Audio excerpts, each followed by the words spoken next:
Alrighty folks, I am Will from Bases of Operations Painting Studio, and you can find me on twitch.tv/Bases of Operations, where I am a miniature painter and I enjoy all things tabletop.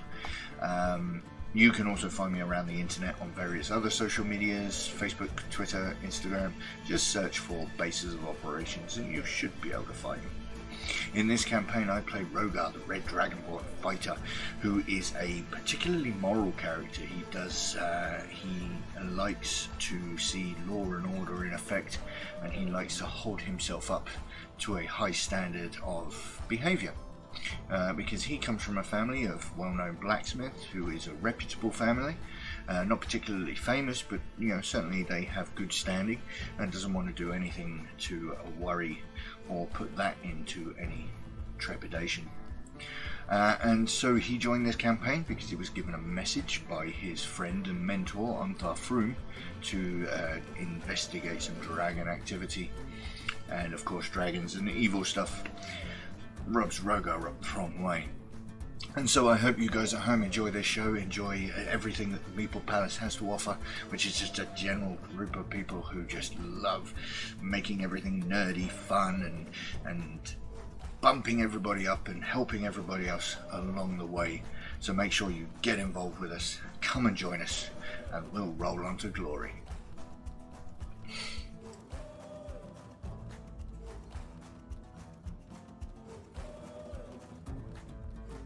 It's Kevin. Hello, my name's Kevin, also known as Kellum. I am not a streamer, however I do enjoy hanging out with the talented people that play this D&D game with us. I am playing a character by the name of Pedrick Strombrig. He is a cleric. He is also a war cleric, which he has specialized in. He has spent most of his time his young adulthood being trained to fight wars and keep people alive, and tactics, and if A happens you do B, and if C happens you do D. But he's quickly learning that battles don't always turn out A and B and C and D, so he's trying to learn to adapt to these situations, and his main goal is just to keep his compadres that are with him up and moving and fighting and keeping on task. Pedrick came into the group because of a call went out from the city that was under siege to his local group that for help, and his leader of this of the training area asked him to seek out a group that was already engaged in trying to find out what was going on with the enemy and such and so forth. So he set out to find this group, and luckily just kind of happened upon them. And ever since then, we've just been going for it. Love this group. Love hanging out with these people. Hi everyone, my name is Point1985. I'm a variety caster. Not been streaming too much lately, but I'm planning on getting back into it. I'll be playing Tech Greenmore for you today, or these coming weeks. I'm a halfling rogue. I was born with the halflings, obviously, but then stolen away as a kid by a goblin woman named Wriggler. She lost her own son, and she needed a new one, I guess. He's been living with her for 15 years underground, never been topside. That's when the dwarves came. They killed every goblin they saw and saved Tak. He lived with the dwarves for a couple of years, then set out to find his family. He didn't find his family. He actually had to steal to get money and food. And then Finlos, this old rogue, caught him stealing an amulet. Instead of turning him in, he trained him to be a proper rogue and be a bit more righteous in his ways. After Finlos died, he was an old man. He just died. He set out to find his family again, but Finlos told him to check out this cave. One last thing he wanted, so he did it. That's where he found the party. That's where I am right now. I hope you'll enjoy my character and how I play it. Thank you. Hi there, I'm Tonya, or Missy T TV. I'm a Twitch variety streamer, and as the name suggests, I do different things like video games and knitting and miniature painting and writing and all that jazz. It's just really fun to share with people.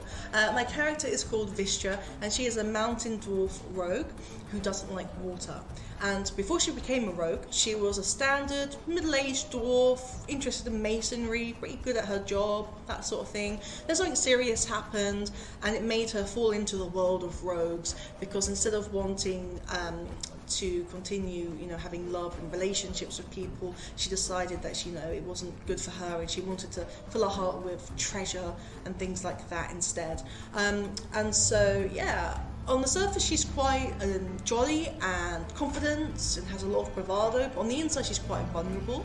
And now that she's a rogue, she's not really, she's not great at it, she's not natural at it, but she is getting better.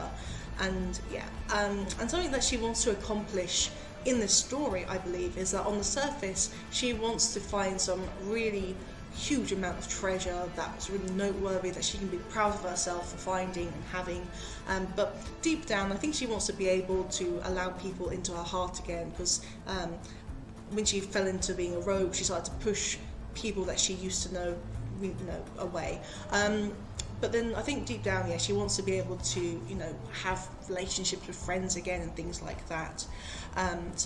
She joined the party because a character called Leosin had sent her a message basically asking for her help, and he had previously saved Vistra's life from drowning, and so he was looking at her to return the favour. And this is all going to be on the Meeple Palace. The Meeple Palace is focused on 3 main points, which is miniature painting and tabletop games and board games, as well as roleplay systems like Dungeons and Dragons or Starfind or Warhammer. We've already got a really lovely group of people, and we're really happy with that. But there's always room for more people, more players, more painters. So if that's something you're interested in, you are more than welcome. It doesn't matter if you're inexperienced or you've been painting or playing for years. Everyone is welcome, and this is a dream that Xander, my partner, or many more games, and I have been having for 4 years, and it's just amazing to see it come to life, and we're really proud of that. So thanks for watching.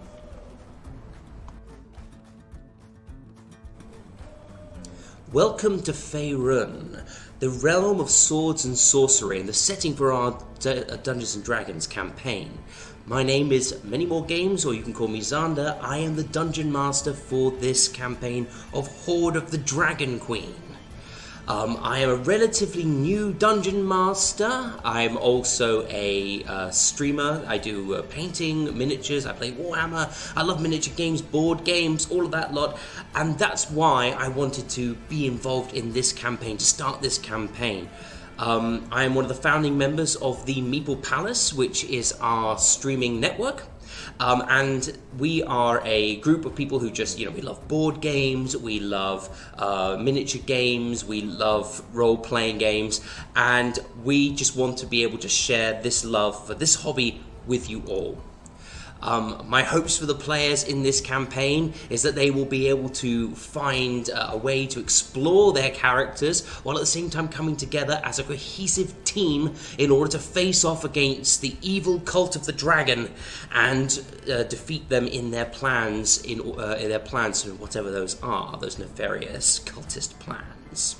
So, without further ado, let's get on with the game. Roll on to glory.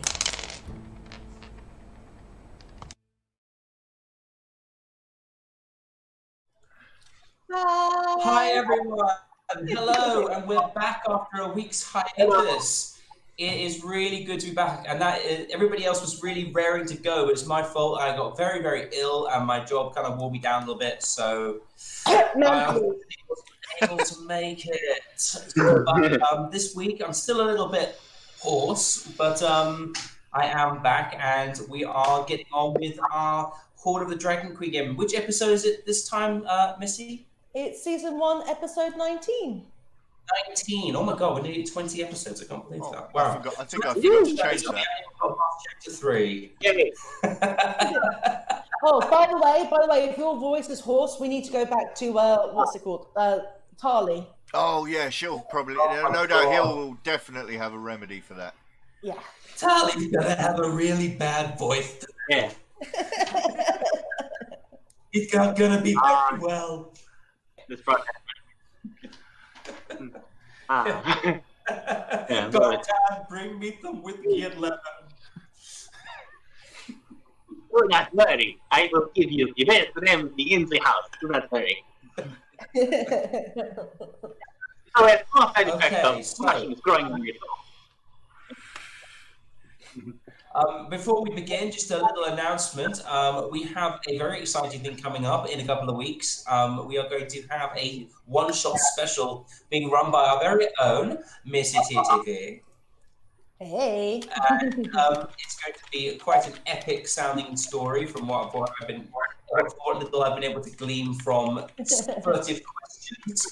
Yep. So I've got before the Halloween, I've got my my 24-hour charity stream, which will be on the week of the 16th, 15th, 14th of October, but it'll be at the weekend now. I just need to work out which, if it's Saturday or Sunday. And that's for the charity Mind. And then, the weekend or the week of Halloween, I'll be doing a Halloween one-shot where our players will be at a higher level. Very, very, very scary.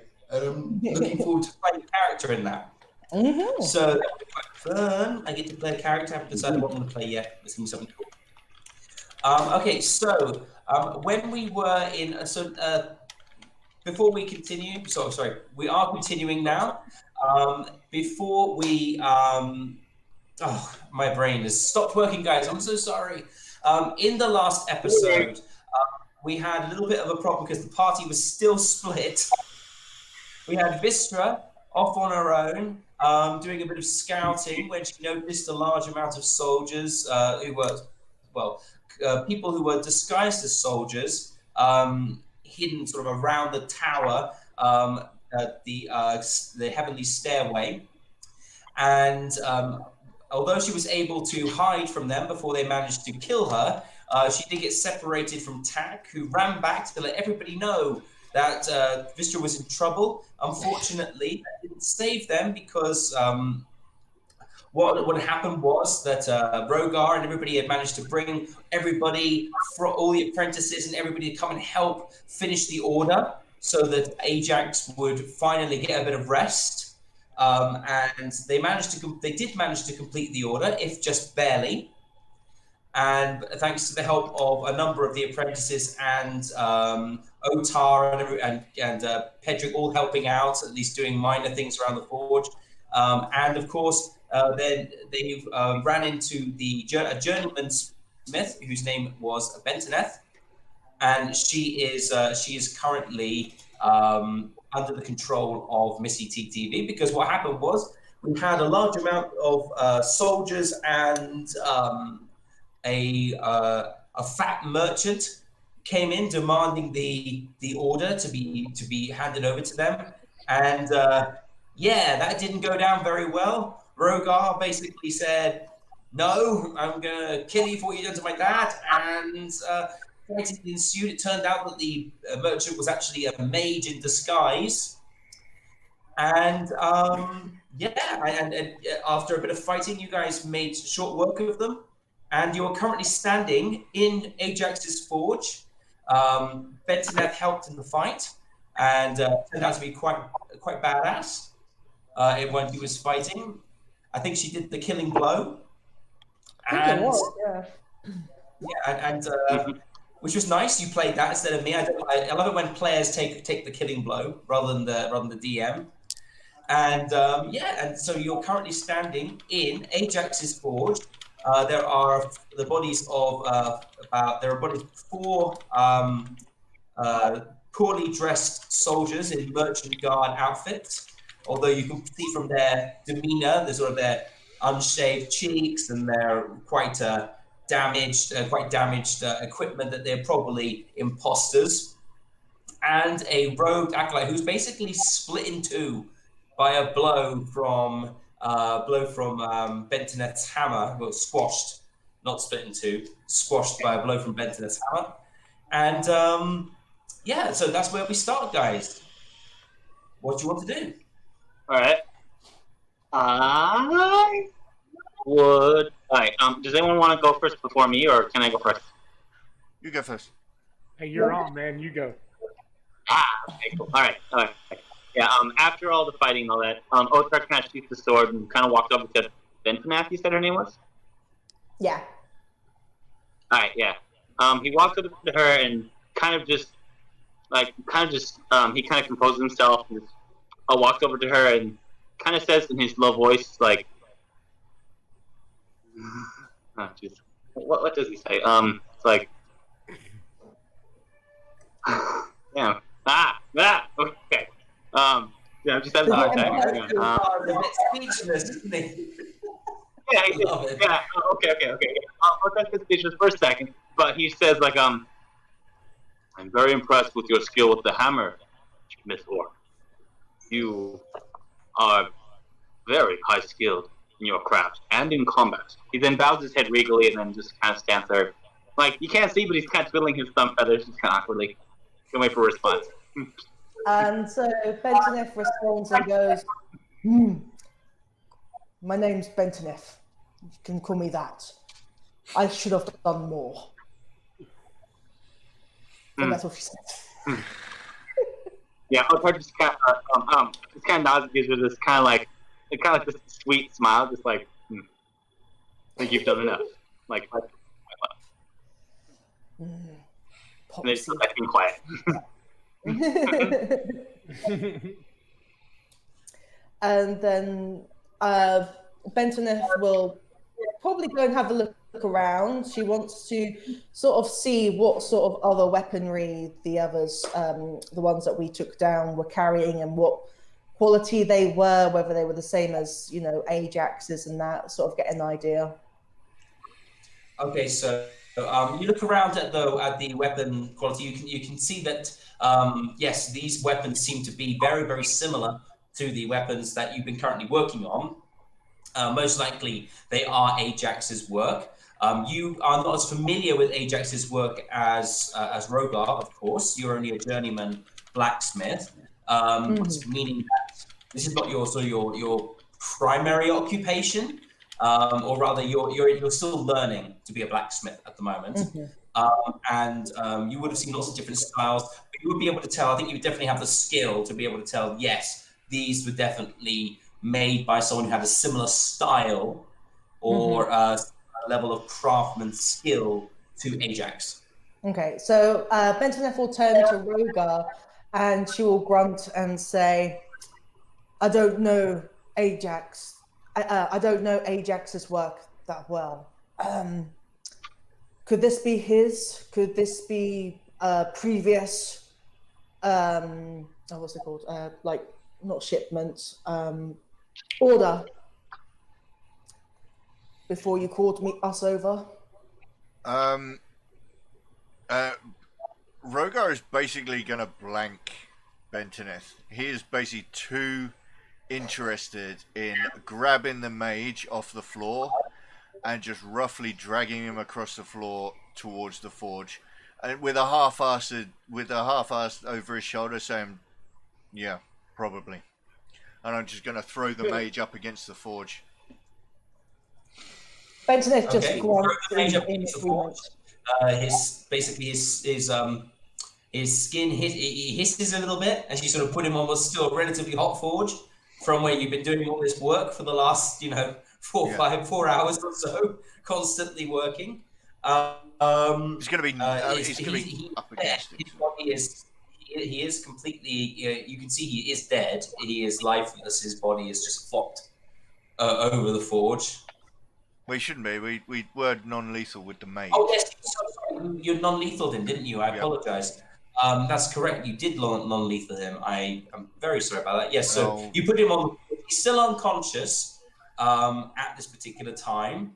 I'm gonna call over to Pedrick and I'm gonna say, "Pedrick, this guy doesn't have my permission to die yet." Pedrick looks over at Rogar and says, Rogar, the dead do not speak easily. Let the man down and let me tend to his wounds. I didn't put him in the forge, I just put him up against it. The flames. So I'll Pedrick will, say over to Pedrick, I'll say he's not in the forge yet.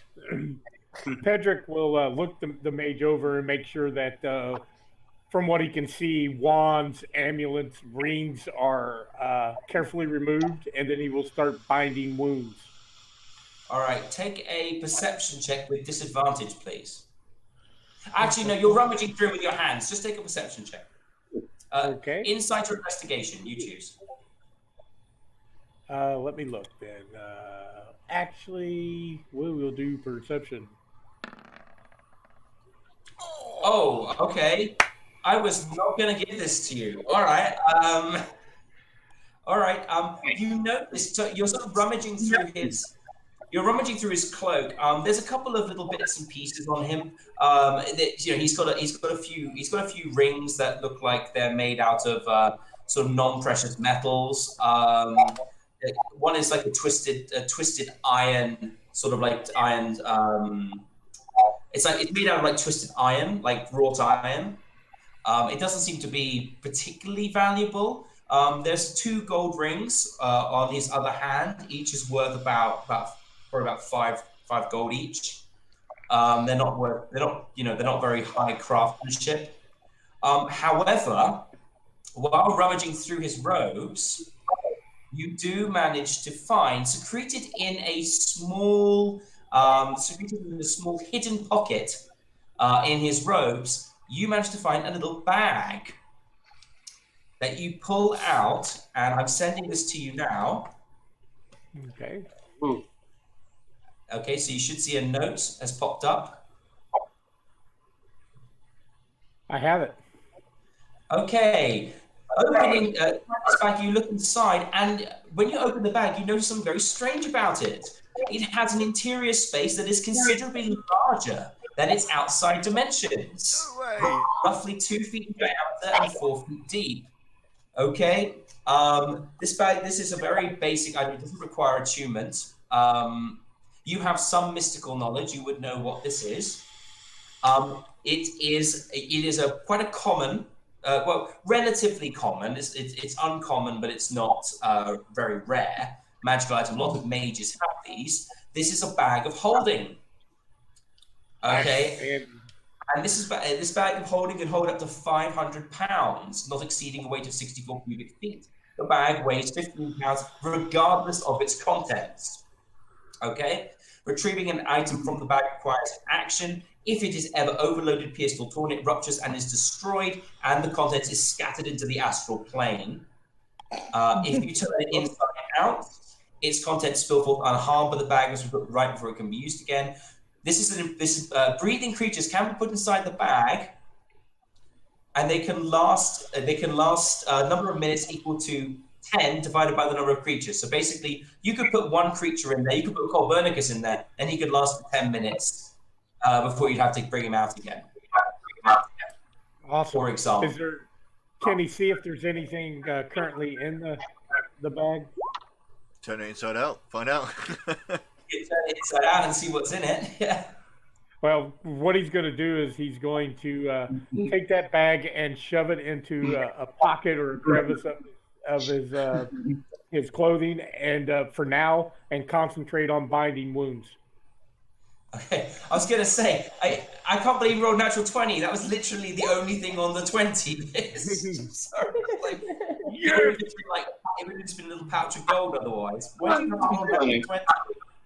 Giving you guys a bag of holding, I can't believe that. It's gonna be handy. Yes, it will. Even with one eye, Pedrick is still able to find. He's got the thought levels of treasure finding at this point. The magical one-eyed cleric. Okay, so yes, that's what you find. So, like I So you've got said, 2 for now, gold rings, each worth about 5 gold each. A twisted iron ring, which is probably worth a few copper pennies, nothing very much more than that. And a bag of holding. Oh my god. what he does is he kind of grumbles and in a mumbly voice says "tack," and he just kind of tosses the rings back toward Tack's direction to give him a little bit of something to be happy about, and then Tack grabs him out the air. and then he starts A bit discreetly. to Just wrap puts the him in his wounds. mouth. Okay, so you're binding his wounds. He's unconscious. He's not dead. So I'll say you don't really even need to take a medicine check for me. Let's just see how well you look after him. Okay. You manage to tie off the wounds. You don't manage to leave any tourniquets on too long and kill him. But you do a sort of an average, quite basic job of looking after him. He's not going to die anytime soon, but he's probably not as well comforted as he would have been if he'd been looked after in a hospital or somewhere with proper trained medical orderlies. Right. And I looked at Rogar and I said, he's stable. I think once we get him awake, possibly a bucket of water, we could ask him some questions. Sounds like a plan. Do we know how long he's going to be asleep for? Whether we've got time for a short rest? If someone is unconscious, they tend to be out for, I believe unconscious is normally a couple of hours. Let me just check. Someone is unconscious. It would definitely enough time for a short rest. It's only about 40 minutes to an hour. You could definitely take a short rest, yeah. Right. So I'm gonna spit blood on the floor, and I'm gonna say, while we wait for him to wake up, I think everybody had better get comfortable. Just take a breather, because I can certainly do with it. Alright. And Alchuk just leans up against the door and just. a few of us took heavy damage. Yeah, I took a lot of damage. So I'm going to, as we take our short rest, I'm going to bind my wounds and anyone else in the party that is in need of binding of wounds. I think I'm okay. Bentonif grunts and says, "Go to Rogar." Yeah, I think Bentonif only Rogar- took 1 point damage in the last thing, didn't she? Because she was. We took that big. We took quite a big hit from that cone of cold. Me and Rogar did so. Yeah, I'm going to take a couple of hit dice in this time as well, I think. How do we do short rest again? I've slightly forgotten. I'm just going to click hit dice and see what happens. You get to spend your hit dice. You get to spend your hit dice, and you that gives you a health back. You can also, if you like, if we had a bard, they would get like better pluses to their hit dice and stuff like that. That's how you get your health HP back. So I'm okay. I rolled a 4. It says 5, so I get 5. I'm sorry. It says hit dice. So I just get the 4 points back from the hit dice. Yeah, That's so the way you it get works. you rolled a 4. Yeah, so you would get 4 hit points for spending that 1 hit dice. You can spend more than 1. You don't have to just spend 1 if you want to spend more than 1. Okay, how many can we spend? Rogar spent 3 hit dice. I need 4 hit points. 4 hit points. Oh, look at that. Wow. How did I do that? Back now. Oh damn! 8, So you rolled. That's yeah, awesome. Nice. 12, and I get 1 more. I'm going to roll 1 more as well. You only get half when we take a long rest, though. You only get half of your hit points that you use back rolling up. So if you've used half of your hit dice now, you only get half of them back. So I use 3, so I'll only get 2 hit dice back when we take a long rest. Okay, so I'm getting 10, 11, 12, 13, 14, 15, 16, 17 hit points back, which I believe. Yeah, that's actually more than full, so I'm back to full health on that.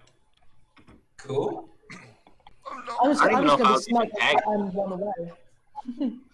And I didn't have to use a spell. Actually, the other thing as well, Xander, just because my second wind is a bonus action. I can use my second wind out of combat, right? You can use your second. No, you can't. Your second wind is a combat ability. Basically, what you do is your second wind is in combat. You basically are able to pull on another adrenaline surge, and then it helps you keep going, get some health back. You can't use it outside of combat. All no, right. it's a No worries. combat. No worries. Now, when I'll I- leave it as that then. When I bind his wounds, how do we determine the effect that he gets from that? I'm not exactly So if sure you're how we do doing that. if you're doing a medicine check, if you did a medicine check, and basically medicine checks, unless you have a healing kit, medicine checks are only really used to stabilize someone. So if they're like in serious like problems, you can run over, you can do a medicine check, and you can stop them from dying. You can stabilize them. You can also use them like to detect what sort of poison has been used on someone. If you're trying to figure out like if they're hurt or if they're diseased, you can use medicine checks as well to see how well you know or recognize these symptoms. Okay. You can't use it to heal up unless you have a healing kit. Then you use your medicine check, and that determines how much you're able to heal them. Okay. I do not have a healing kit, so No, it's not for health at all. Pedrick says to Rogar, after we've rested, if you still feel badly, I will cast a heal spell on you. Let me know. I'm feeling a little better. I'm certainly better than I was. Put it that way. The offer stands. If you need it, just speak, brother. We'll see what happens once I talk to this piece of dirt in the corner. Oh, God. Okay. And Pedrick will clean his mace during this time, replace it, and pull the great sword, clean and sharpen it, and prepare to start using the great sword. Okay. All right. So, what do you want to do? Right. He's probably he's still a bit he's still sort of quite out of it. You can see he's starting to stir a little bit now. Definitely a bit uncomfortable, having thrown quite heavily down onto a forge, onto it like a forge anvil, and then sort of slung onto the floor again so that Pedrick could look after him. He's not bound, so you can see his hands and legs start to twitch, and he start to come around a bit. Well, as soon as I see him start to stir a little bit, I'm going to walk over to the quenching bucket that we use for, quenching the swords. I'm going to pick that up. I'm going to walk over to the mage. I'm going to grab him by his throat, lift him up in the air, and throw the quenching bucket over him. Okay, so this bucket of water just falls on top of him, and it falls all over him, and he says, "What's happening? What's going on?" And I'll give his throat just a tiniest squeeze.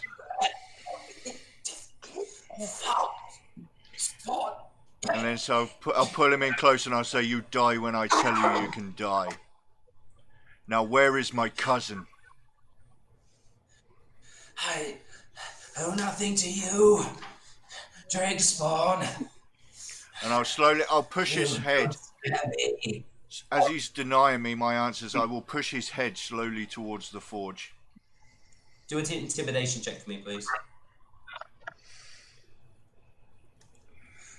With advantage, if you want, because you are busy. Oh, I don't think I need it.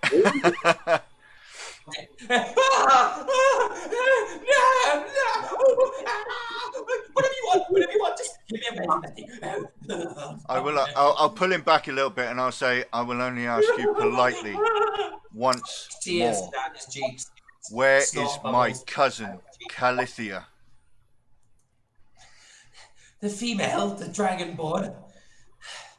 She's safe for now. That's not what I asked. And I'll push his head slowly towards the forge again. The heavenly stairway. The heavenly stairway. She's there. She's there. Just keep me away from the flames. How many are there? How many of your kind are there? My kind. The cultists. The cultists? I think you have me mistaken, sir. I'm just an enterprising mage looking for knowledge. But yes, I do happen to be hanging out with some rather rough types at the moment. Times are hard, you know how it is. How many have you been with in this town? They're everywhere in this town, you fool. Look, they've been slowly replacing the soldiers for months. It's this whole place is a stronghold. I'll look at the rest of my It's party. all under the... I want to say, does anybody else have any questions for this guy? Anything you want to know? Pedrick, I'm sorry, go ahead. Go on, Pedrick. Right. Pedrick walks over and he starts to do a little prayer and like mocking fashion. I pray for your soul. I worry for you. May God and the gods bless you and take you from this world without the pain that Rogar will inflict on you. And he turns and starts to walk toward the door. Come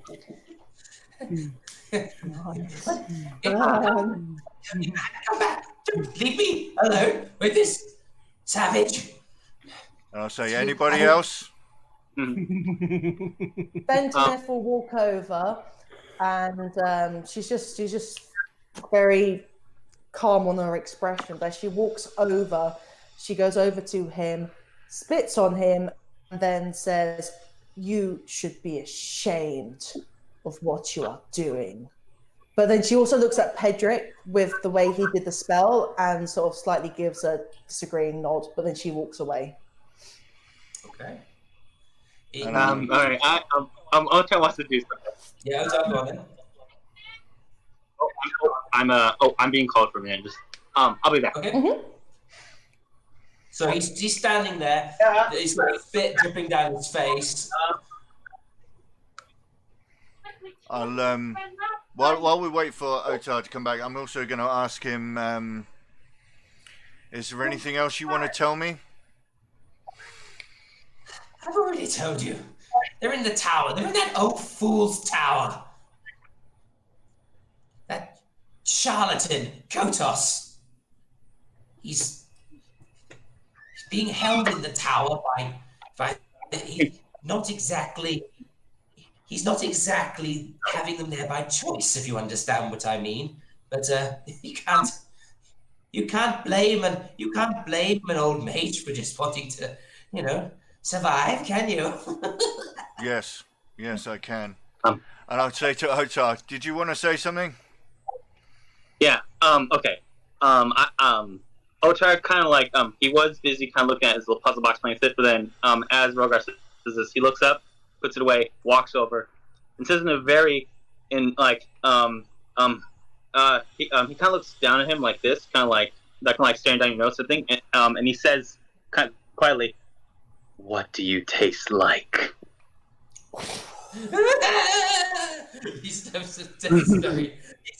He's looking at this crow-like face with beady eyes, sort of like looking at him under this hood, and he's just squirming now. He's thrashing, sort of trying to get away from you. Don't let him have me. He's already intimidated by Rogar. And he's just absolutely petrified. You can hear the sound of something running down the man's leg and just like splattering onto the tiles. Quite an acrid smell starts to sort of spread through the room.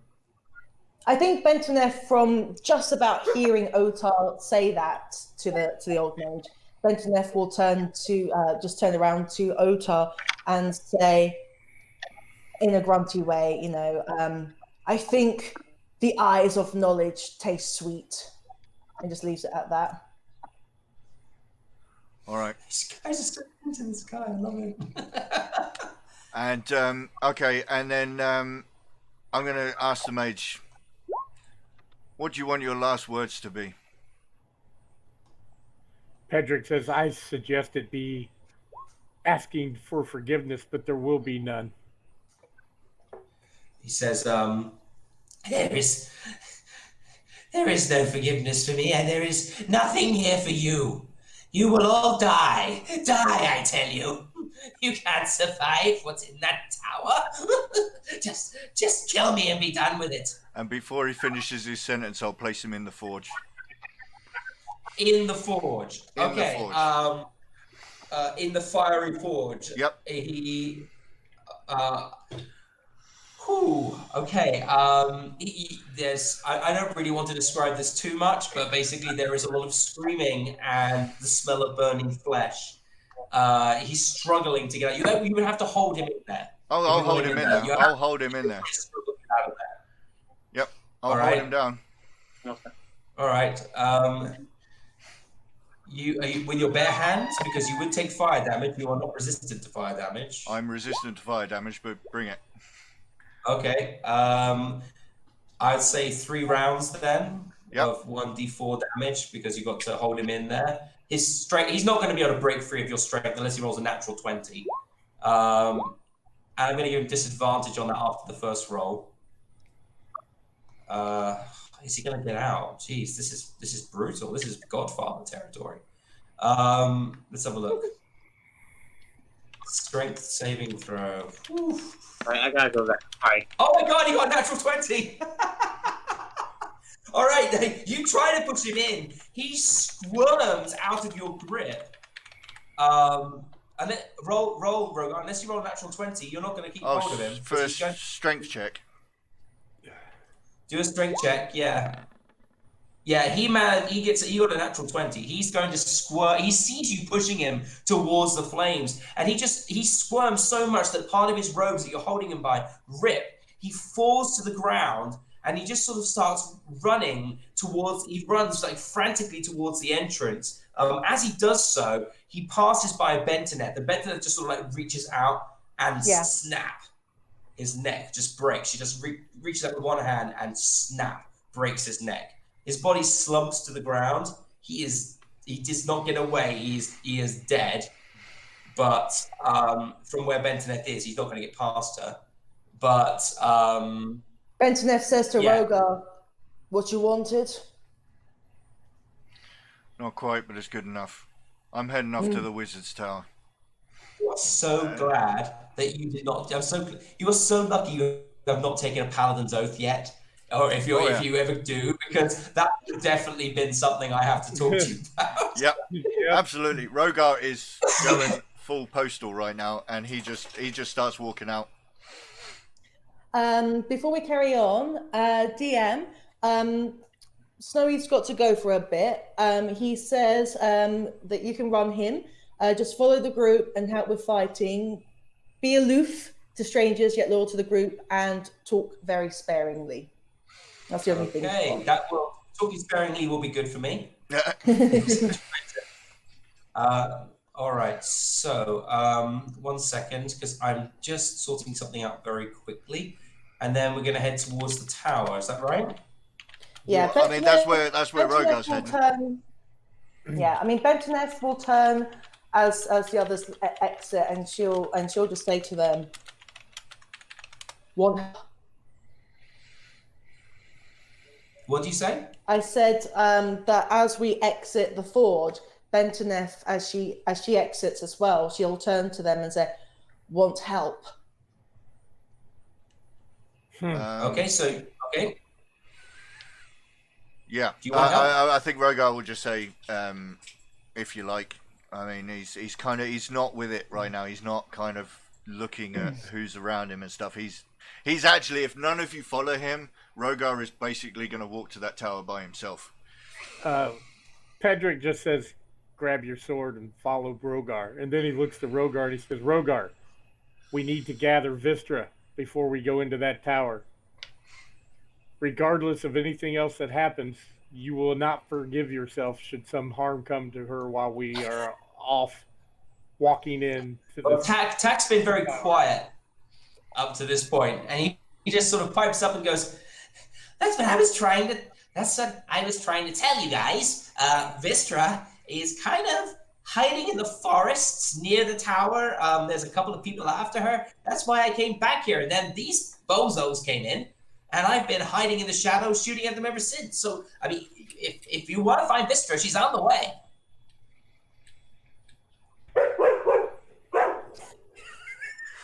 At which point And the Rogar's dog joins And a in. werewolf comes in. yeah. At which point Rogar's already left the forge. Okay, so are we all going to be going up to the forge then? Yes. So, yeah. Okay, so well, as you walk through town, it seems like things are, everything seems a bit more sinister at night. It's now midnight. So it's about 12:30 because you've had your fight. It was about midnight when you arrived, and it's the next day. But everything seems far more sinister than you remember it, Rogar. This is not the town that you remember. It should be lively and popping and lots of loud noises, even this late at night. But it seems like for some reason a pall has sort of come over the town. Even the old industrials, even though the sort of old industrial areas with their clanking cogs and whirring wheels seem to be silent at this time of night. Everything seems to be much darker than you remember it. This is not the glimmer scale that you remember as a child and as a young person. In fact, it seems like it has become irrevocably tainted for you by what you've been recently witnessing. As you sort of head towards the tower, you sort of head. You know the way towards the towers. This is a you would know the way to this. These are the local landmarks, as it were. In fact, young children are often taken up there by their parents to sort of show them off, or by the local schoolmasters. Normally, those would be gnomes or maybe even minor wizards themselves who are sort of showing off their gnomish craftsmanship. Although, funnily enough, one of the towers is not actually owned by a gnome. It is owned by a you would know this is owned by a human female. Sorry, a human male, and he owns one of the towers. He's sort of heading up towards the towers. You know that the heavenly stairway is the tower in the center, the one which seems to be taller than all the rest, but nobody can ever really tell just quite how tall it is in respective to their own sort of understanding. Like Vistra would see it to be taller than maybe you would, but you would all know it's taller than the other towers. As you head towards it, the path is well worn. It seems like for some reason it seems to be bereft of guards or people wearing the merchant's gear, in the merchant's guild's equipment and gear. And Pedrick and Bentoneth, I mean, you don't know the town very well, but you know that this is an unnatural eeriness and quietness as you sort of head towards the tower. DM? Yes. How long, because of Bentoneth being like a journeyman smith, how long has she already been in Glimmerscale? Well, she's a journeyman. She's only been in she's been in there long enough to sort of build up a rapport with Ajax. So I would say she's been there about a month. Not much more than that. So Rogar would probably know her. She probably arrived not long before he left, but he never really had much to do with her as he was sort of dealing with Ontharr Froom and getting ready to come down to Greenest. Okay. Bentoneth King sort of just whispers gruntily, as always, to Rogar and says, "This doesn't seem right." Nothing seems right since I spoke to my father.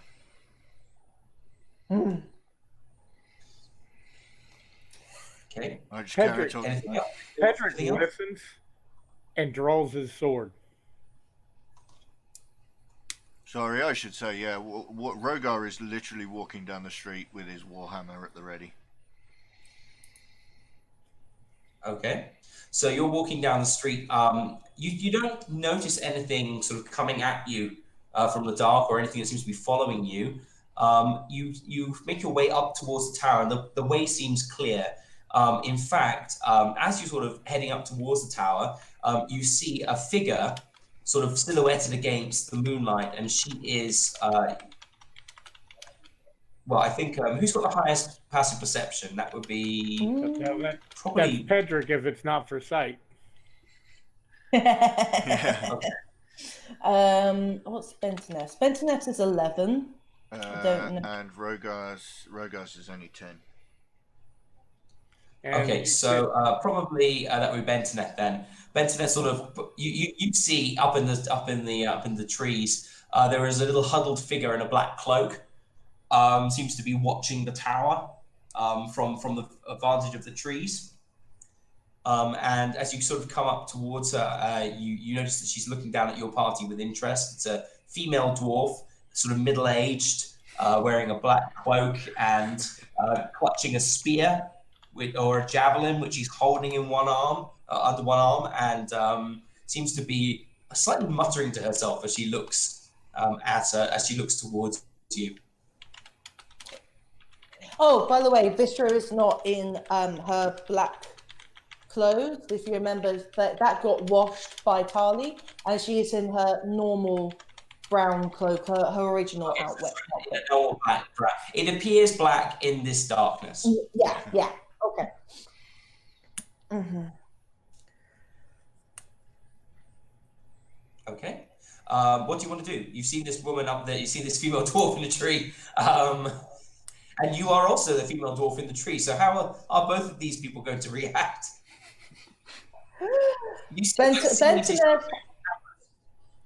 Bentoneth will turn to the others and say, "Do you know her?"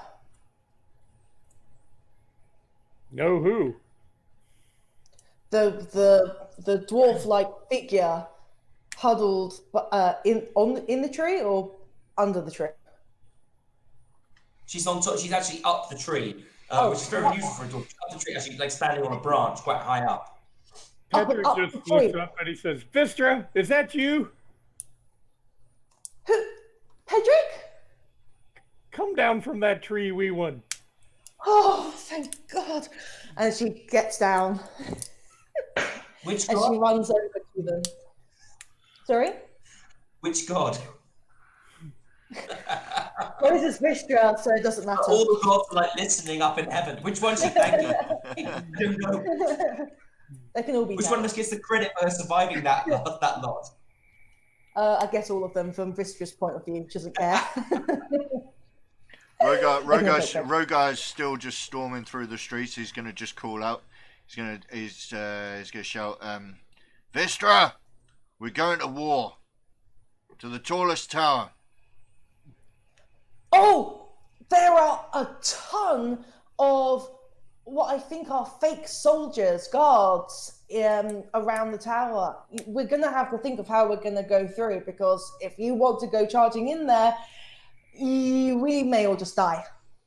Okay, Vistra, we're gonna retcon that quickly, just because basically what you would have noticed, having been hiding up in the tree for the last 4 hours or so, is that slowly, as time has gone by, certain groups have broken off and sort of headed off in different directions. A large group of them went into the tower. The tower was actually in the middle of there was actually this large glow that sort of spun up the tower and shortly after these soldiers had gone in. And it seems like, but you haven't heard anything since. You were being on your own. You were a bit sort of worried about actually heading back, and also you've been dealing with a few voices in your head recently, and so this has been a bit telling you to stay put. So you've been actually a little bit. So you were a bit worried about actually going, particularly after you don't know whether those three that were searching for you are actually gone or not. That they were actually in the forest looking for you. Remember? Right, so I say that then. So I'll be like, oh, thank goodness. I'll retcon as well. So I'll be like, oh, thank goodness you're here. There was a big group that went into the tower, and there's some scattered around the bottom. So yeah, I didn't know whether to go back or not. I had some searching for me. So, all right, let's get going. Have you seen the movie? Have you seen the movie Young Dragonborn? Sorry? Have you seen the movie Young Dragonborn? No, I'm sorry. And I know I want to ask you many questions, but with the look on your face, I'm not going to just yet. Let's just get going. Yeah, I'll just say thanks. If you haven't seen her being moved, it means we're heading in the right direction. And I'll just carry on walking off. I want to just clarify something, because after the last game, Missy and I had a talk. and she decided that she wanted that, although she liked the Berserker, which was one I was able to put together really quickly for her, that she would rather Bentoneth be a totem warrior. Yes. And she decided upon the bear.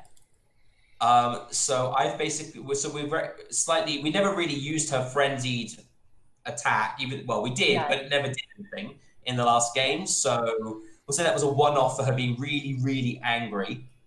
Okay, and she's actually got so she's currently, just to let you know, Bentoneth is a level 5 barbarian totem warrior with the Path of the Bear. Just to let everybody know. Okay. Awesome. Wow. So a bit of retconning there, but since it was Missy who was wanting to run the character, I thought it'd be best if she made the decision as to how Bentoneth was. Okay, so yeah, if you want her, yeah. So sorry about that. If it becomes it's a bit confusing later why you get certain abilities you didn't before, or why she has certain abilities she didn't before, then that's why. So that's just to clarify it. Okay? All right, so you approach the tower. And as you do so, the doors which the doors which stand in front of you. So for Vistra, they seem rather short. They're rather small doors, about 5 feet tall. They're made out of heavy banded iron and wood. Very solid looking doors.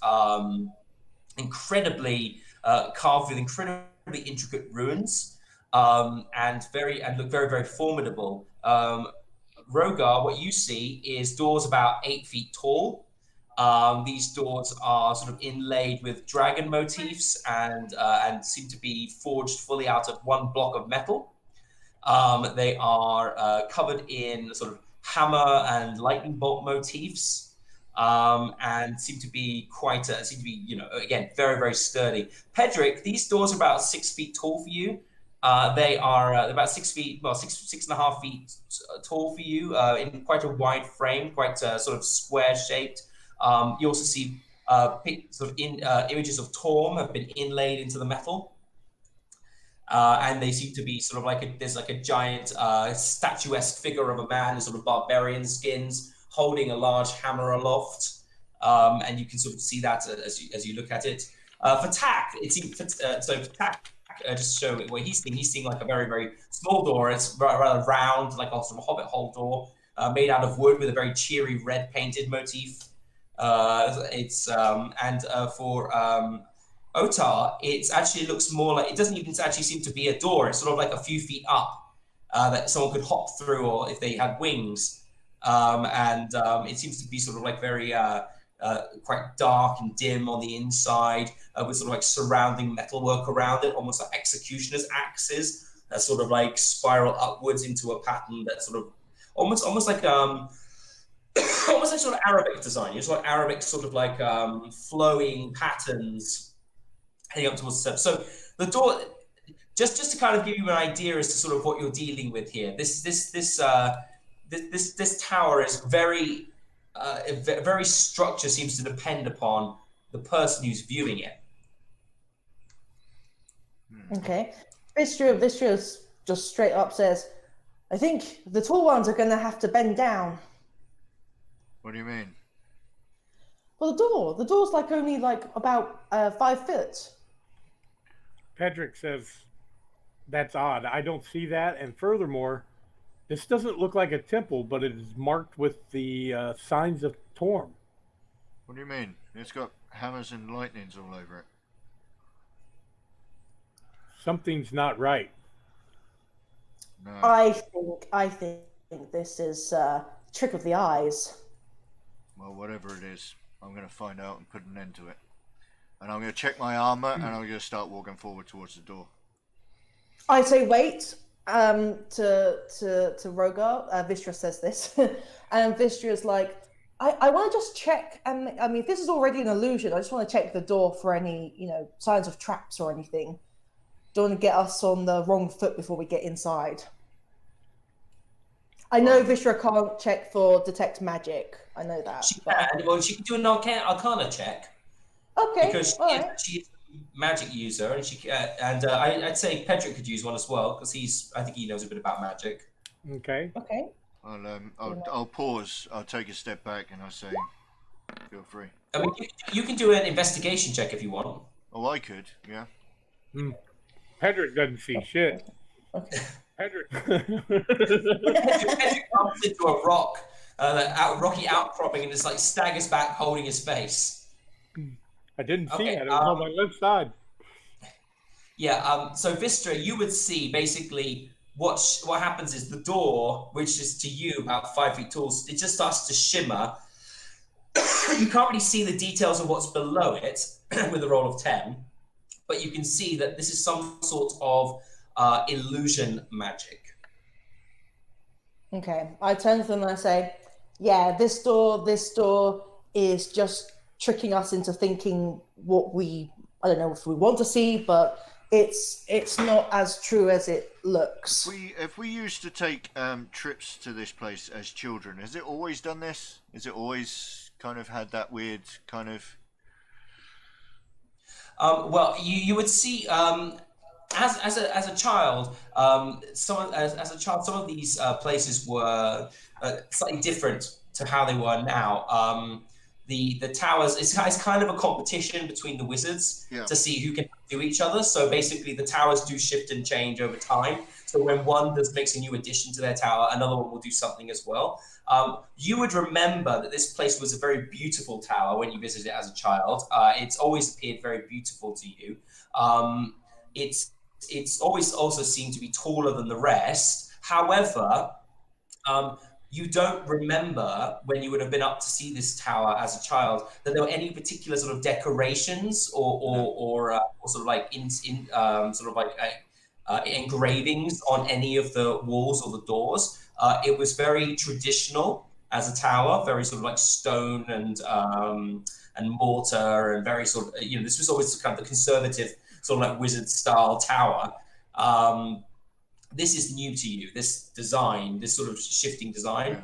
But you would know, having lived around wizards, that they do like to compete with one another. So this could be a new addition. Right. Well, I'll just say to the group, I think it's just wizards showing off, and I'm going to start heading towards. So I'm going to try and go to reach out to open the door. Okay, you open the door. Ignore the. That was a bit delayed. The door opens. The door opens, and you find yourselves as you sort of step through the threshold. You find yourselves in the entrance hallway of the the heavenly stairway. And let me just put that up quickly. Perfect. If this looks anything like one from another game that we've had, please ignore it. It's just the standard template for a tower. I'm trying to use it. Can you see yourselves? Can you see the tower? I can see the tower. Let me just make the map a bit smaller. You need to place yourselves in the entranceway. Oh god, my map. I don't like this map. How you zoom, it's really strange. So okay, so I need to put myself there and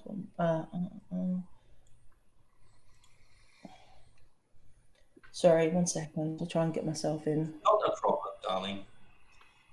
Let me see. There you are. Yes, Benton. Never ever remember how to do this.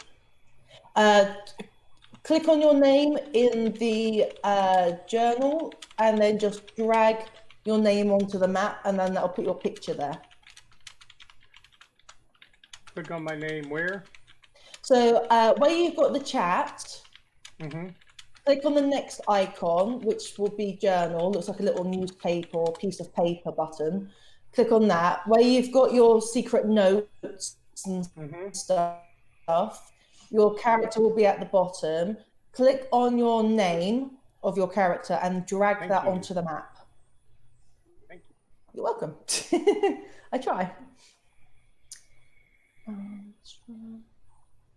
Remember what? Okay, now I don't think I've actually kept this picture. 1 second. It's supposed to be. What did I do with you? Oh, bad DM. Well, yeah. I'm not bad. I do my best. I think I'm rather cuddly. I don't try to kill you every. I can't find the actual one, so if this doesn't look great, I'm sorry. I need to put it into the right overlay. There you go. There you go. That's it. All right.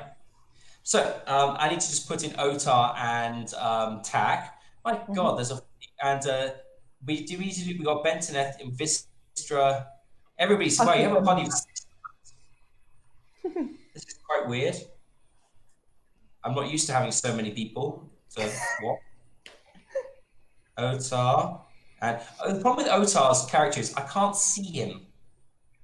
He just I'm gonna edit it slightly for him because I mean I tried to do the lantern and that, but it sort of blends in. It looks lovely, but he looks really tiny on there, and so I can't really. He's like, you guys all pop up because you've got color, but he's got no color, so he looks like part of the background most of the time. Yeah, I need to change that for him. Okay, so can I know what order you're going in? I actually need to know your entrance order. Rogar's been pushing in front all day, the entire way down here. I'm going to go right behind Rogar. In that case, so I think I would have opened the door and stepped in a few feet. Like that. There you go. And Pedrick behind, and then I think Viscera would actually be holding back a little bit because she was a bit nervous from waiting for so long. So maybe tackle Otar, then Bentoneth, then Vistra. Vistra, take a wisdom saving throw for me, please.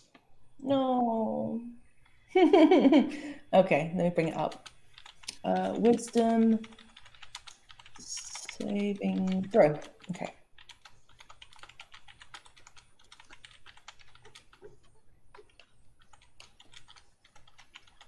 Mine's thing's being a bit slow. Did it come up? Yep. Yes. Okay. So you're able. You sneak behind. You stay back. You hear a slight sort of murmuring, whispering in your ears, but you just push it to the back of your mind and ignore it. Mm-hmm. And as for Bentoneth, where's she going to be? So it'll be Bentoneth, then Vistra at the end. So I guess Otar could go. Will you be next to Pedrick? Pedrick. Okay, and then I'm guessing Otar probably would be stepping in at the front with Rogar, since he's quite bold, sort of like following Rogar around at the moment. Tack would be near the back because that's what he is. He's a bit of a slinking person. Tack, as you sorry, Tack, talking to Point, he's not here. Oh, So I thought that counts. Going on with me. Okay, so Vistra, as you sort of like pass Tack, you sort of like see him for the first time in a while, he sort of gives you this sort of apologetic look, and he's like, well, I went and got help. You know how it is. They were outnumbered me 3-1. Vistra just gives a slight smirk and says, "You were fine." And gives a little comical smile at him. He kicks his feet a little bit sheepishly, and then he sort of like looks up and he hands you he sort of like goes, all right, like almost like a child not wanting to say sorry. All right. And he sort of like passes, and you feel something slip into your pocket. Okay, so it feels like a sort of a small rectangular shape that slips into your pocket. All right. I won't look at it yet. Okay, just let you know that he slipped the package into your pocket. Okay. I only told you in case you wanted to try and stop him, which you can do with a sleight of hand check. No. It's up to you. All right. Technically, Vistra is still outside at the moment. She's not in the Yeah. tower. I love the conga line. I really hope no one has a breath weapon. I'd also like to ready an action if that's okay, DM. Okay. Yeah, sure. On any type of aggression, Pedrick will cast Shield of Faith on Rogar. I need a more specific term than any kind, because anybody, so someone can like throw an orange at you and you can see that as aggressive. I need to know sort of like specific. Any type of action that would cause damage to one of us. So an attack. Is that more specific? So if anyone attacks anyone, so if anyone gets attacked, you will then cast shield on that person. Yes, on Rogar. Okay. That is an acceptable action. Yes, I just need to know specifically who and what, where, because there are, triggers need to be as specific as possible when you're reading an action. Okay, as you step in, Rogar, you come in full of vim and vigor. You're all sort of like the heat of your red dragon heritage. It's like burning in your blood. The anger that you normally keep at a sort of a pale simmer is now shimmering through you, and you can it's almost like a heat haze coming off. And you see in front of you as you step in the middle of the floor, just completely and looking utterly lost and bewildered, is a small child. It looks to be a young human girl. She's seems to be about maybe 7-8 years old. And she is just like, she's on the floor, she's on her knees, and she looks like she's been crying. And she looks up at you. Who are you? I'm going to ignore her and start walking up towards the stairs. And I'll walk over here. Travels towards you. Hello.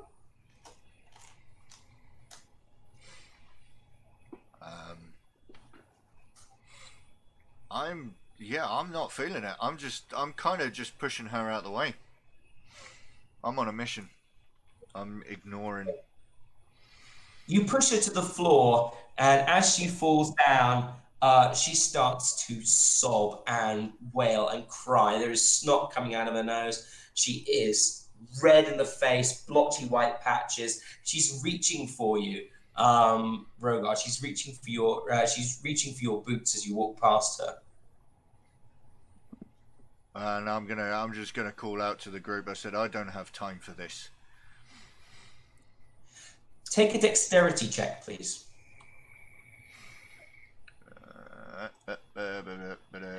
Just a dexterity check.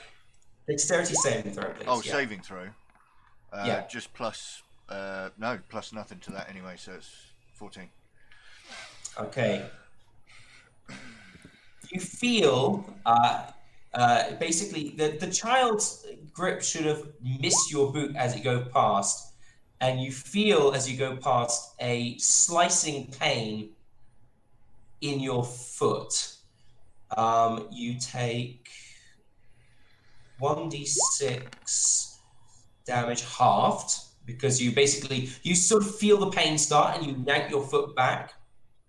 And as you do that, you look down at the child and the child's form begins to shimmer. I'll just go. It's replaced by, if I can get onto my GM info overlay, and is replaced by a twisting, snarling figure who is not a child at all. It seems to be a very small old woman that has like long, haggard hair, huge, long talons for nails, and she's looking up at you. And as you look at it, you see her eyes are just like blank holes, and she's just got blood streaming down where the tears were beforehand. And I will just bring her onto the layer now. 1 second. There you go. And she reaches into the small of her back and pulls out a very long carving knife. I'm just going to take a swing at her with my warhammer instead then. Okay, we're actually in initiative order, but Pedrick cast shield on you, because you did.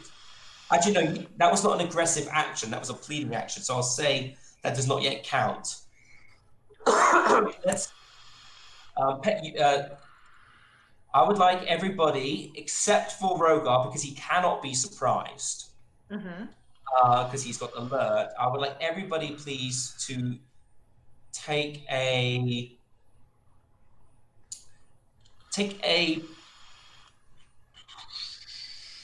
insight or a perception check. I wanted to see how quickly you noticed what she really wasn't.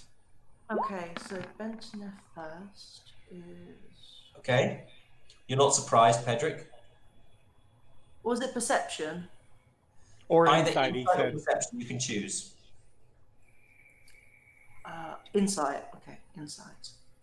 Let's check OTAR, because I need to do OTARs now. And then. And I need to do tax.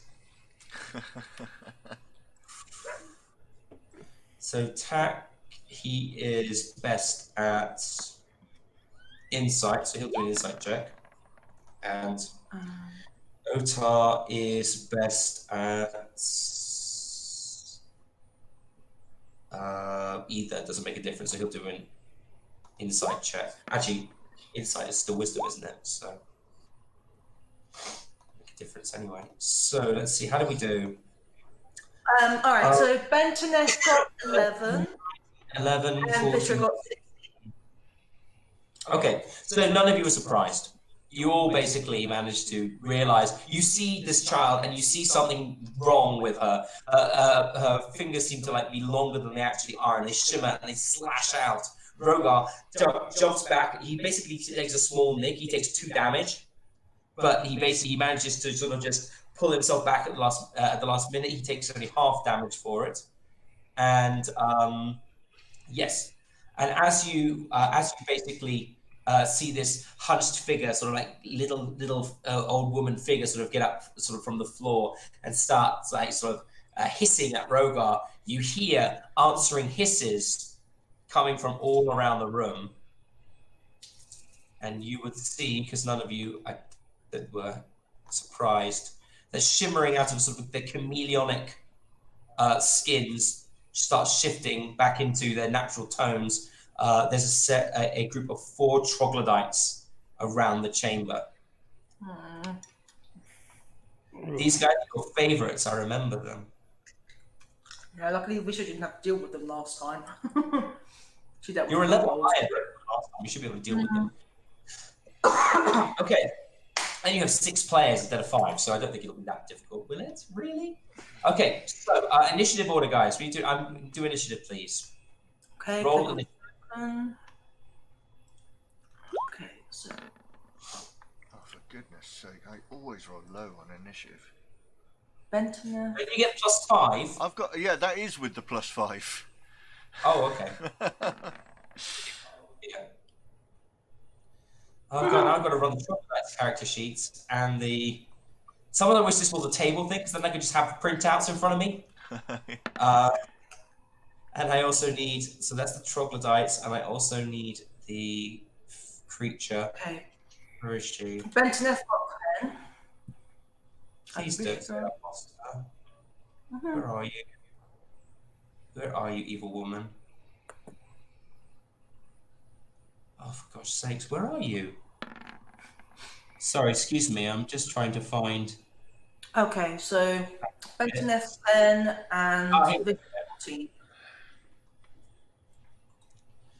All right, so I need to this character sheet, bio. All right, I just need to make these separate. 1 second, guys. I know it takes setup, and I'm sorry. I didn't know if you were going to get here, so I never know if you're actually going to make it to my places where you're going to fight people. So I never have them ready just in case. So that's 1 troglodyte, and everything's different because Kitten's moved everything around. That's 2 troglodytes. That's 3 troglodytes. That's 4 troglodytes. And there is the hag. Is someone eating something? Sorry. Is someone eating something in my show? I've got cookies. We've got sucky sweet. Okay, so let's see how it stands. Please let me have got this right because I don't want to do it again. So let's put them in order. And descending order. And it seems that the bad guys are going first. All right, so she's going to attack you, Rogar. Automatically, Pedrick casts Shield on Shield Rogar, of so Faith. Rogar you have +5 AC at the moment. +5. +2. Yeah. Oh, +2. Is it no? That's is it Shield? Oh, Shield is +5, isn't it? It's a reaction. Shield of But Faith. Shield of Faith. Oh, sorry, I thought you said Shield, the wizard spell, Shield. No. Shield. All right, so +2 AC, Rogar. Yeah, I've done that. Yeah. Which means nothing's going to hurt him this entire round. But let me bring out my night hag. What will she do? She has claws. She's got her spell casting ability. Yes. She is going to raise her hands and she is level. How many spell slots does she have? I guess it doesn't say she uses spell slots, so I'm assuming that they are level 1. So 3 balls of darkness just appear above her, and she throws them at you, Rogar. Because they are magic missiles, they will bypass your armor. Yep. Magic missile always hits, and so I will cast this on you. That should be. Is that all there? So she does 3 magic missiles, each one doing 3 points of damage each. So that would be 9. 9 points of damage on you, Rogar. Yep. Okay. I know my 3 times table. I'll be quiet. I'm half asleep. It took me a bit. Sorry, I'm trying to be as upbeat as possible. I'm just a little bit out of it at the moment. So forgive me if I'm a bit, sort of like a bit dopey. Okay, so yeah, these black balls of like sort of they're like black and they're streaked with like red veins, and they fly towards you. And you sort of raise your shield to block it. And as you do so, this sort of like holy golden shield appears in front of your shield. But still, these just bypass right through it and just smash into you. So you take 9 points of damage, and she only has 1 action. So yes, that is her. And the next person to go is the troglodyte. And this is this troglodyte here. Unfortunately, he's right next to you as well. So he's going to dash in to attack you, Rogar. Yep.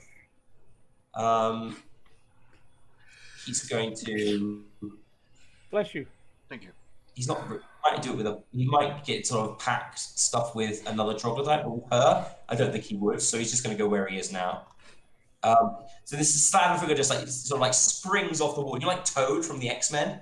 You're like sort of like spring at you, like these large outstretched claws going for you, these wide teeth. He has 3 attacks.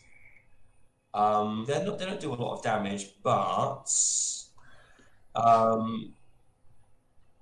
you did not start your turn within 5 feet of him, so you're okay. So he does 1 bite attack on you. Oh, why has he got advantage? Well, okay. 23 hits. 20 normal one. Was that hit? Yep. Okay. So you take 3 damage from his bite. Yep. So his large jaws latch onto you. Again, you just manage to bypass all your mystical protections and just slam right into your forearm, digging into your arm. And you also take 2 more attacks, and he's holding on with his teeth, and he starts slashing away at you with his claws. And that is... come on, claws. An 18, which will definitely miss. Yep. And like less than that, so Yeah. nothing hits. So he's holding on to you, he's like slashing away at you like Freddy Krueger. You know, it's just slashing away at you with these long claws. But you're just holding him, like he's on your arm, and there's nothing you can do. Pedrick, you're next. Pedrick will rush forward here and attack the hag. Okay.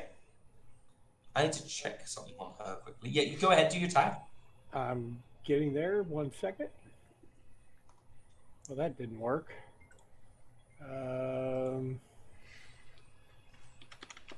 I am clicking on my greatsword, but it will not roll the dice.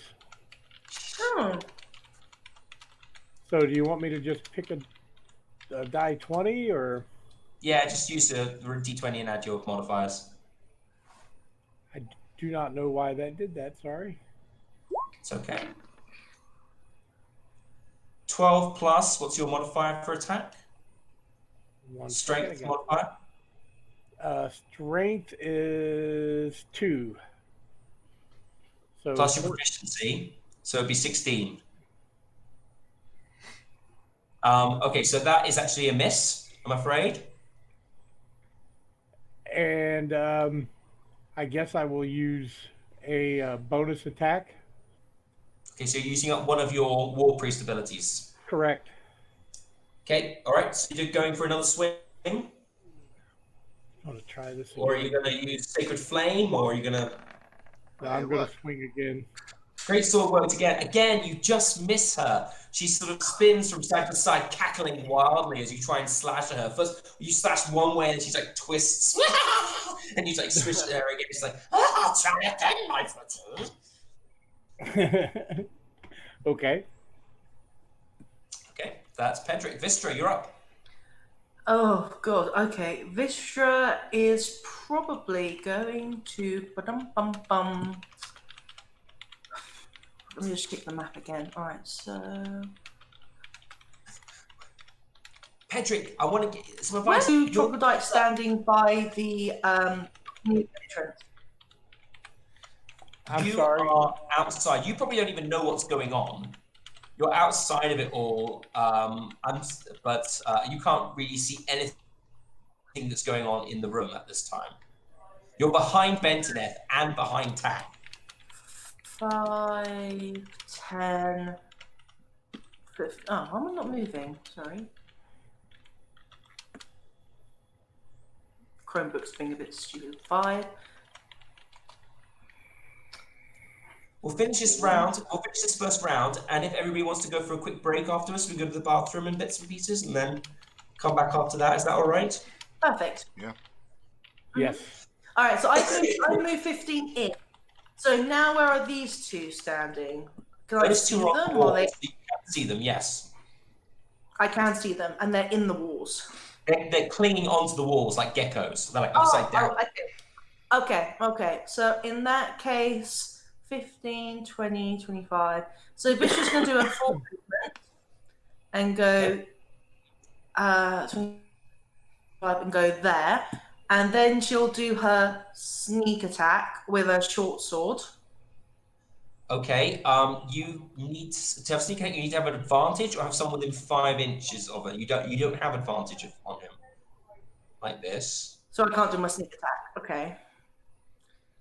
So just my. You can still attack standard and do then. an offhand attack if you want to with your sword and dagger, or sword and shield, or Wrathbringer. I will use my short sword Okay. when it decides. Oh, can I just ask, because I can't remember from the last game, did you use your javelin against those guards who were chasing you? I think I did. No, I know I did it against the orcs, and it failed. And then we took a long rest, but I had to wait for the next day for it to recharge, if I remember correctly. No, the next it recharges in the night. The next night, you have to wait for it to recharge. As the sun goes down, so does Wrathbringer recharge. Okay, so does it mean it's recharged now? Because the sun has already gone down. I mean, it's past midnight. If you used it while you were fighting those other ones, then it's fine. Okay, so you have you've hit the troglodyte with your short sword. So that would be 7 damage. Okay, you see it before I do. And then my dagger. Your offhand attack, yeah. Hmm? It's also a hit. And it just does the 1d4 damage. It should come up as just a standard 1d4, I think. Well, you don't get to add your proficiency to it, so it's just 3. So you do 3 more damage to it. So you've done 10 damage in total. Yeah, you basically start stabbing away at this thing. You spinning blur of sword and dagger as you sort of like launch yourself up the wall towards this thing and just start slashing away at it. You basically slash right across its jugular, doing a large amount of damage to it. You see blood start to spurt out. In fact, I think you've done so much damage that I'm going to have to roll on the table to see what happens. So let's see. In one attack, he took that much damage, so I'm going to roll 1d10. Sorry, he's going to take a Constitution saving throw first. See whether he gets affected by it. Let's see if he does.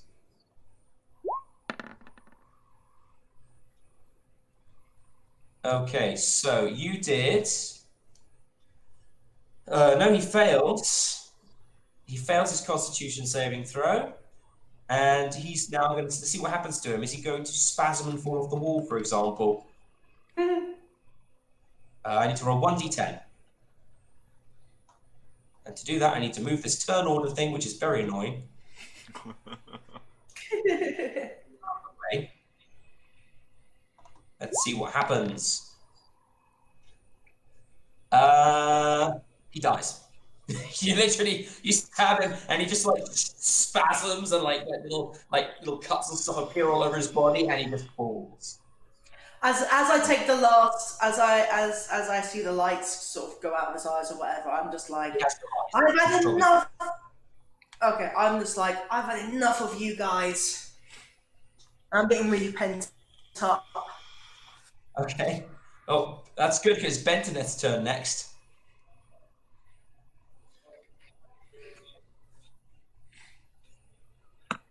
I've lost you, Vistra. Once again, I'm just going to repeat. She's frozen. I'm here. There you are. I'm We're moving. just waiting for Xander to refresh now. And while he's doing that, I will be right back in like 30 seconds. There we go. Cool. Is Xander back yet? Are you back? It's still on your picture. There we go. Nope. I think. Nope. I got a black screen. And his picture. Please stand by. Technical difficulties. He's lost everyone, he says. Refresh, Oh, just refresh again. Your video. Hey, We've Pluto. lost a DM, we can play! Hey, Pluto. Welcome Hi, to the Pluto. stream.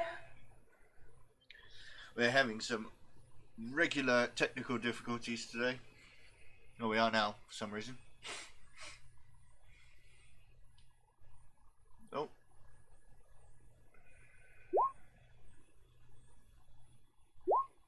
And Missy's frozen as well. Or actually, no, that's weird. That did something weird on my screen. Everyone just went really faint then. You're not back. Maybe has he refreshed Roll20 in total? Have you refreshed the website or just your video? Yes. Ah, there he is. Huh? Oh, there we go. He's back. All right, just be darling careful because we can remember what happened last time. We got the baby downstairs. Remember? Oh yeah. Sorry. All right. So we're back. Can I see? Are you back, Pedrick? I am. Awesome. Yes. Okay, so it's so- Bentoneth's turn next. Yeah. So Bentoneth said that she wanted to turn into a bear. Okay. She can't turn into a bear. She's not a druid. She has the strength of a bear. The strength. I want to do the strength thingy. Well, basically, it's a passive ability, but it just means that everything except for psychic damage is now, when you're raging, everything except psychic damage is basically resistant to. Yeah, sorry, I was getting confused with my other character. So you can say I'm going to rage. Yeah, she'll probably rage. She is going to rage. All right. Okay, bonus action. You start raging, and go and do what you want to do now. So basically, everything is you resist to everything except psychic damage now. Okay, so my speed's 40 for Benton F. So 5, 10, 15, 20, 25. She's going to go straight up to the witch. Yeah, nobody stops Bentoneth when she wants to go somewhere. Yeah. That's Pedrick just yelling, "Stand still, you wormy wench! How can I hit you while you squirm?" So I'm going to do... My rage is ticked, and I'm going to use my Warhammer that's two-handed on the witch. Are you going to reckless attack? No, not yet. Okay, well that's a hit. You hit her. Wow. So yeah, you storm in. Bentoneth storms in from the side and just smacks this hag in the side. And she does... She does 9 damage, plus 2, 11, halved, rounded down, because she is resistant to bludgeoning damage. So it is 5 damage. Wait, no, 11, half, it's always rounding down, so it's 5. Okay. Okay, so she takes 5 damage. Yep, Okay. she takes 5 damage. I don't know if there's anything else I can do. I did my rage, which was an action. Then my bonus was my attack. Yeah. Level 5, do you get 2 attacks? Yep. Oh, lovely. I'll do it again then. But she says, but bludgeoning. I don't want bludgeoning then. I will go for... that's piercing, that's slashing. I will try... That's the same. I'll try my hand axe instead. So I'll switch to my hand axe. Okay, so you drop your... I'm going to say you have to drop your axe, your hammer after that then. Yeah. It's on the floor right now. You have to take an action to pick it up if you want to use it again. Okay. Or a bonus action to pick it up, I'd say. So yeah, that's a hit. And it is... Dun, dun, dun, dun. Oh. It is 7, so it is 3. She takes 3 damage, slashing damage. And she's against slashing as well. Okay. Good to know. Okay. And that should be... All right, so that is your turn. She's taken 8 damage in total. All right. Next up, I'm sorry, I'm just writing this down because I forget this. Okay. Next person to go is Rogar. Yeah, and I'm going to swing at this troglodyte that's attached to me. Okay. So I'm going to swing my warhammer at it. Yeah, you hit it. 10 damage. Let's see. That's 10 damage. You smash right into it. Awesome. How's it going to deal with it? Ooh. It fails the Constitution saving throw because that was really big damage for it, and it's basically stunned. It can't do any reaction attacks or anything. Sorry, whatever that was not what I meant to roll. Sorry. So yeah, it's you see this. You basically hear something crunch inside it. It's slumped down. It looks incredibly damaged. It also seems to be sort of like blurring in and out. So you can't see its eye. It doesn't have eyes, but you can see it sort of like almost like spasming and shaking as it stands in front of you. Right, and then I will take my action surge as well as my bonus action.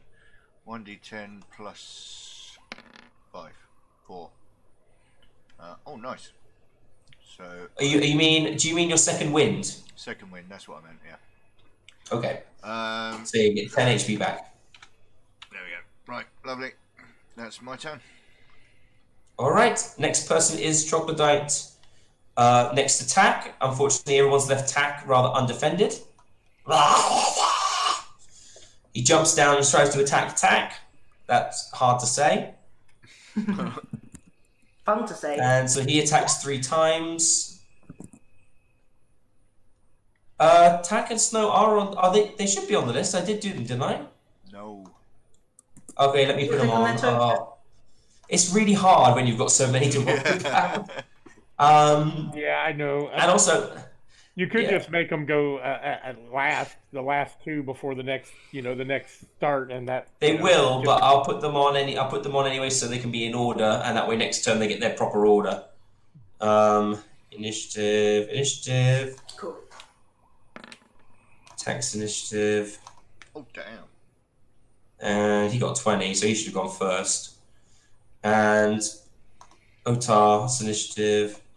Do I even have Otar's thing up at the moment? No, I don't. There's Otar. Otar. Here you are. Let's open you up. And initiative. What did he get? 14. So he's 14. All right. So they're on the list now. Tack, I'll move him up so he gets to go. Basically, he's going to get to go twice if he survives. And Otar is going to be underneath Vistra because she's got a higher modifier, dexterity. All right, so Otar will get to go at the end, as will Tack, but Tack will then basically do 2 attacks because he's going twice. Okay, so this Troglodyte is going to attack. He's going to attack Tack. Who can attack if attack? You'll love that. the DM's not having a nervous breakdown at this moment. It's too much. Yeah. Why? Okay, you know what's going to happen? You know what I have to do? I have to do the attack. Then I need to pull up Tack's thing so I can check his armor class. So it's like multiple things every single time. Okay, bite. I'm doing all attacks so I can just see what's going on. Bite, claw.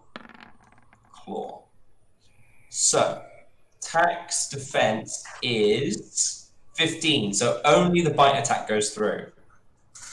Awesome. Which does 4 points of damage to Tack. So let me just now go on his thing and put down his HP. And I didn't roll any, and also because I was a doof, I didn't roll any of Tack's HP dice to give him some HP back. So actually, he's a bit worse off than he should be. No one noticed. Tack was like shuffling up the board with his legs, like little legs behind him, going, "I'm okay. Okay, so Tack has taken the damage. Next one to go is the other Troglodyte. And that one is there. He'll probably come down and attack Vistra for killing his friend. So it's not going to attack Otar because then I don't have to do it. So, this is the kill. This is a convenience kill here, as far as I'm concerned. So that's 2 attacks on you. So 3 attacks: bite, claw. Do any of those hit you? Okay, my armor class is that. So, first one, yes, the bite goes through, not the claw. Oh no, sorry, I was looking at the wrong one. It was a delay. So, only the first claw goes through. My apologies. Okay. So you take 3 slashing damage. Okay. All right, and the next person to go is Tack. Oh my god. I get to go multiple. I get to like do about 600 more attacks than you guys do. Tack is going to he's going to attack. Oh gosh. Susan, get yourself Tack with a thumbtack. What was that Mel Brooks said? It's good to be the king. Well, Tack is going to use his rapier and he's going to just stab this guy. That's a 12. He hits. Finish and he does Wow. He doesn't. Yeah, does he get sneak? Yeah, he does because Otar's there. Even though I don't really see him very well, Otar is standing there, just sort of having his go. And that is enough to just eviscerate this guy. Basically, everybody's like looking at this little hobbit, and he just goes, "Ha!" Like with his, little like holes just appear all over this thing, and he's just like, it's like suddenly a colander. It's like, he looks like a little colander with blood coming out of him, and you can see Tax like wiping the blood off his hands, so fussily like wiping the blood off his hands, and he's like, "That's what you get if you attack Tack With a thumbtack. with a thumbtack like that. You got to learn some tactics." Oh dear. That's We found the line. We found the line. Tactics when you tic tac tack. Okay, I'm done now. Otar is going to go for the one that's attacking Vistra. And he's going to probably use his samurai ability. No, I don't think in this fight he would he? Yeah, he'll use his samurai ability because he's Otar, and he is going to execute this thing. So he's using, he's got great weapon fighting. He can, if I roll a 1 or a 2, he can re-roll the die, and he has fighting spirit. So he's bonus actioning fighting spirit, and now he has advantage plus 5 temporary hit points. Damn. 5 temporary hit points, and he's going to attack this guy with his great sword.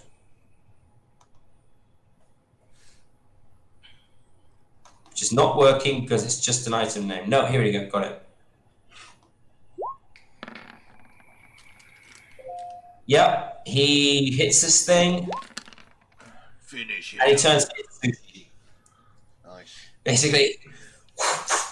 And there's just a single blow, one single blow, like a flash of silver. And this troglodyte turns him, but his legs don't move. His upper body moves, his legs stay where they are, and it just so slides off his lower half of his body and falls to the ground. Then it's Tack's turn again. Oh my god! And he's gonna shoot the troglodyte that's attacking you, Rogar. That's nearly dead. And he'll do that, and he gets sneak attack because of that. Come on, sneak attack. Let's just do a short bow attack. He doesn't have advantage. I don't know why I rolled advantage. But he got 26 anyway. With a natural 20. A natural 20, which means he's going to... I don't even know why I'm rolling it, just to see what it is. Wow, that was a lot of dice. Yeah. This thing just flies away from you, Rogar, and is pinned to the wall. It actually gets stabbed into the wall. It's like a butterfly, like people collect butterflies. It's like that, spread eagle on the wall, just this arrow right through his chest. And that is his turn. And now it's the hag's turn, so we're going to go again. And she's going to attack, I think probably attack Pedrick. Oh, Suzuki, that's a terrible pun. She says that basically that troglodyte has been sticky tacked. Oh, that's pretty awful.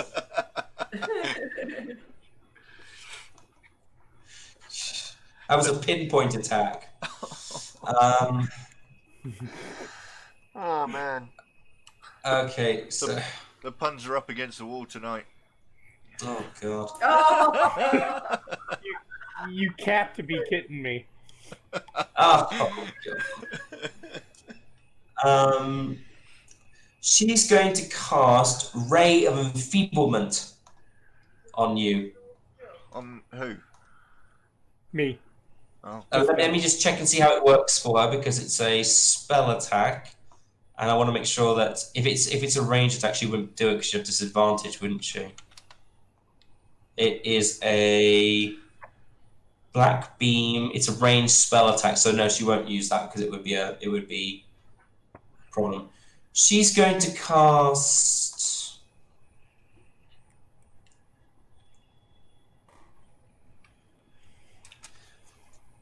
She's going to cast. No, she'll just attack. I think she'll just attack. Make it easier on myself. So she's going to attack you, Pedrick, with her claws. She doesn't have advantage, but it's just an 18. Does that hit you? Yeah. Okay, so it's an 18, and she does 18 damage to you. Ouch. Okay. Wow. That is a very good roll for her. Hags are tough. Mm-hmm. But they only get one attack. That's the good thing about it. So she's done now. That's all they need is one attack if they're dishing out that. She kind of rolled full on that, so that's why. Damn. Pedro, you're going to lose another eye.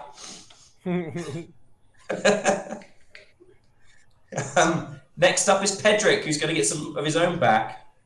Pedrick will attack using Guided Strike. And miss. Well, Guided Strike adds a 10 to that roll. And hits.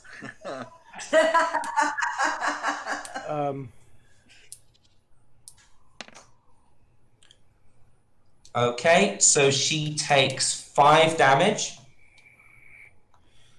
And then I will use a bonus action Okay. and cast my brain quit. Sacred Flame. Okay. Dexterity saving throw for her.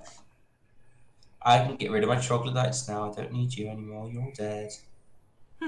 Okay.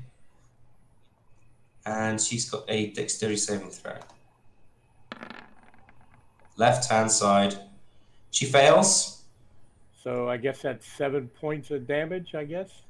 It's radiant, so yeah, let me just check she doesn't have a weakness, does she? Not that I can see. So, wait a minute. She has advantage against saving throws against spells. So, even though that counts as advantage, it wouldn't make a difference. So, she takes 7 points of damage. All right, that's it for me. Did you get to add your wisdom to that, or is that already with it adding wisdom? It doesn't look like it added it. If it does, it's another 4. Let me look here. Yeah, it is. It's 1d8 plus 4. It's already on there. Okay. If you put your cursor over the amount of damage, it tells you exactly how it worked out. Yes, Oh, yes, nice. you're right. There we Because go. I rolled a 3. You're correct. That's clever. Well, isn't that just... I was today years old when I learned that. All right, that is Pedrick's turn. Vistra, you're up. Did you say that she has a disadvantage or advantage to spells? Disadvantage. So he has an advantage against spell attacks. I know she's not. Vistra's going to shoot her with her arrow. Okay. Let me just scroll down because it's being super slow. Okay, so short bow.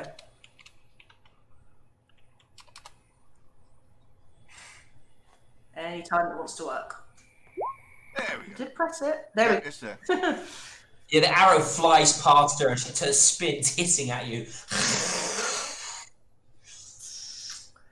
And I'm going to move 5, 10, 15. I'm going to probably move about here. We'll be there. And that'll be my turn for Vistra. Otar's going to run in, and he's going to try and strike at her with his greatsword. That is, he doesn't have any other special abilities other than that, does he? Just his fighting spirit.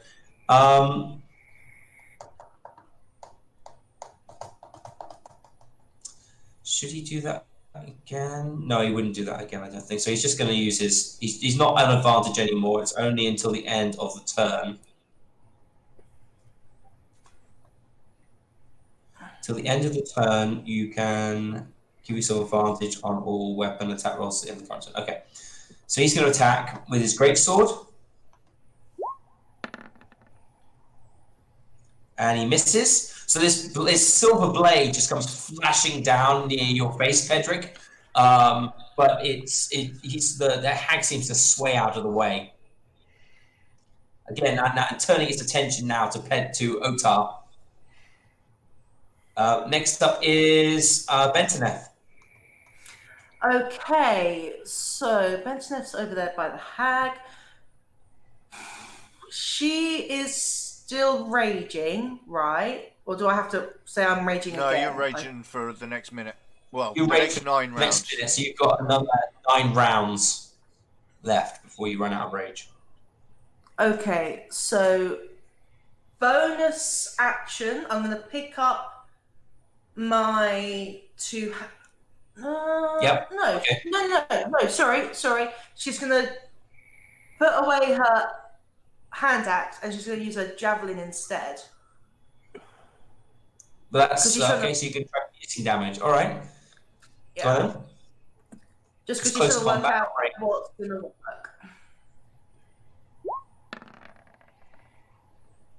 That's a miss, I'm afraid. You get a second attack. The second attack, I am going to bring out my hand axe again if I can. That's 2 free actions. I'm not going to let you do that. I'm sorry, babe.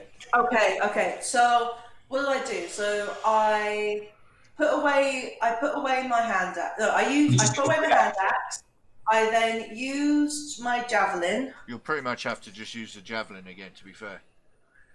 Yeah, I mean, when you're fighting, basically when you're attacking, you get to make another attack because you made that first attack. It's not like 2 actions, it's like 1 action, but 2 attacks. Yeah. Yeah. Can I reuse my javelin? Yep, go ahead then. Yeah. Stab again. Okay.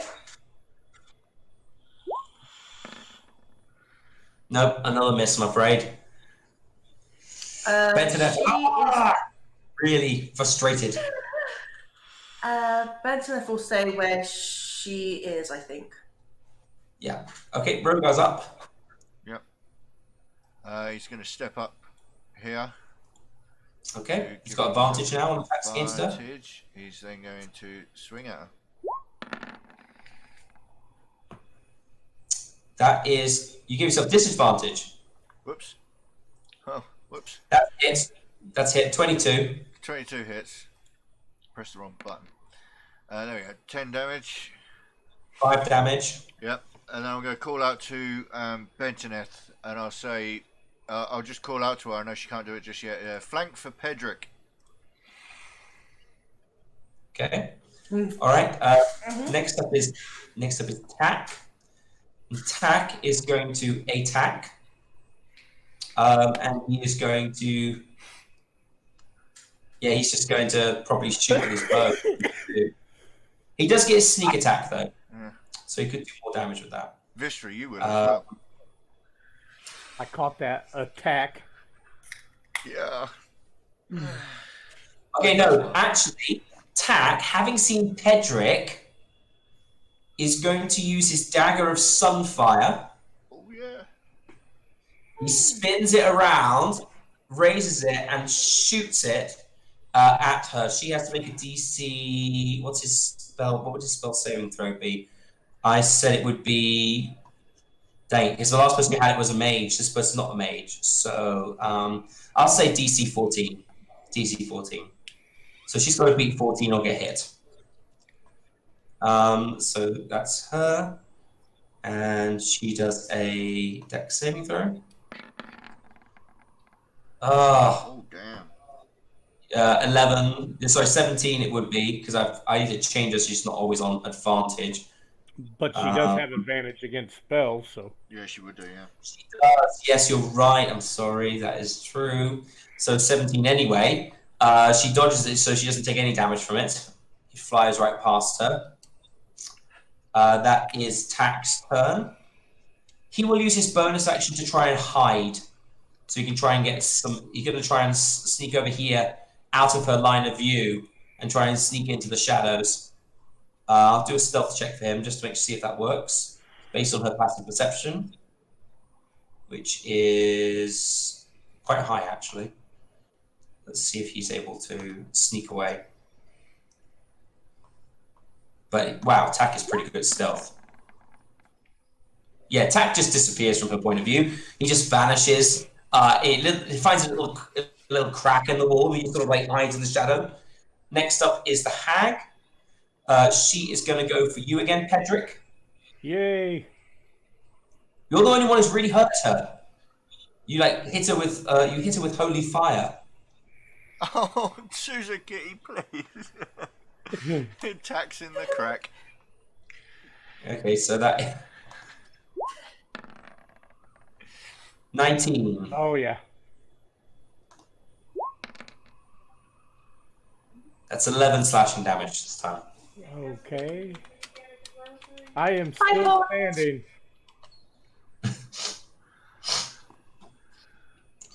Luckily, you're the healer. This is time to touch yourself. Oh dear. Lay hands on yourself.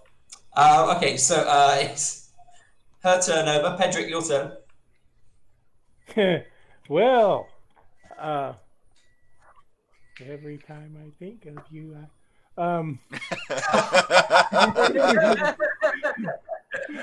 so I will do cure wounds on myself. Which spell slot? That is I'm going to use a first level slot, except it won't work. Why isn't it not working for me today?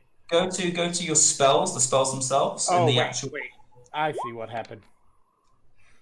Okay, so you get 10 points back. So those slash wounds almost completely close, except for a little sort of line of blood. And Vistra, take a wisdom saving throw for me, please. Okay.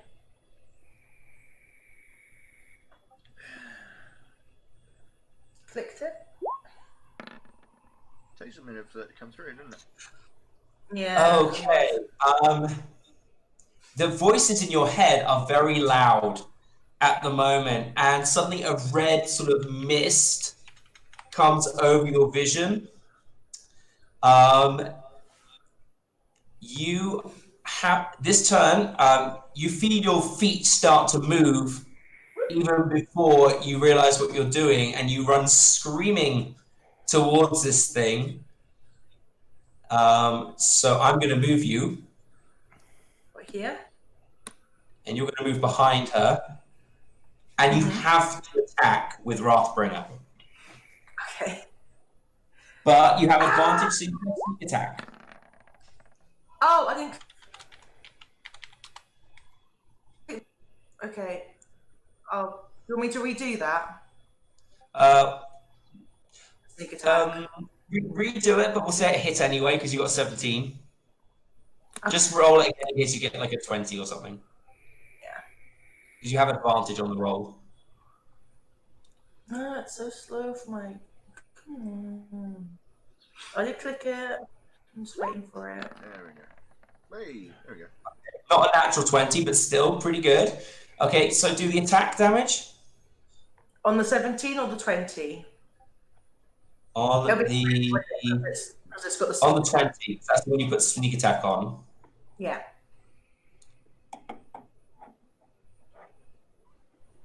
Sorry. Oh, did I click it? No. Okay, sorry. Come up now. Yeah. Okay. So you do a total of 12 damage.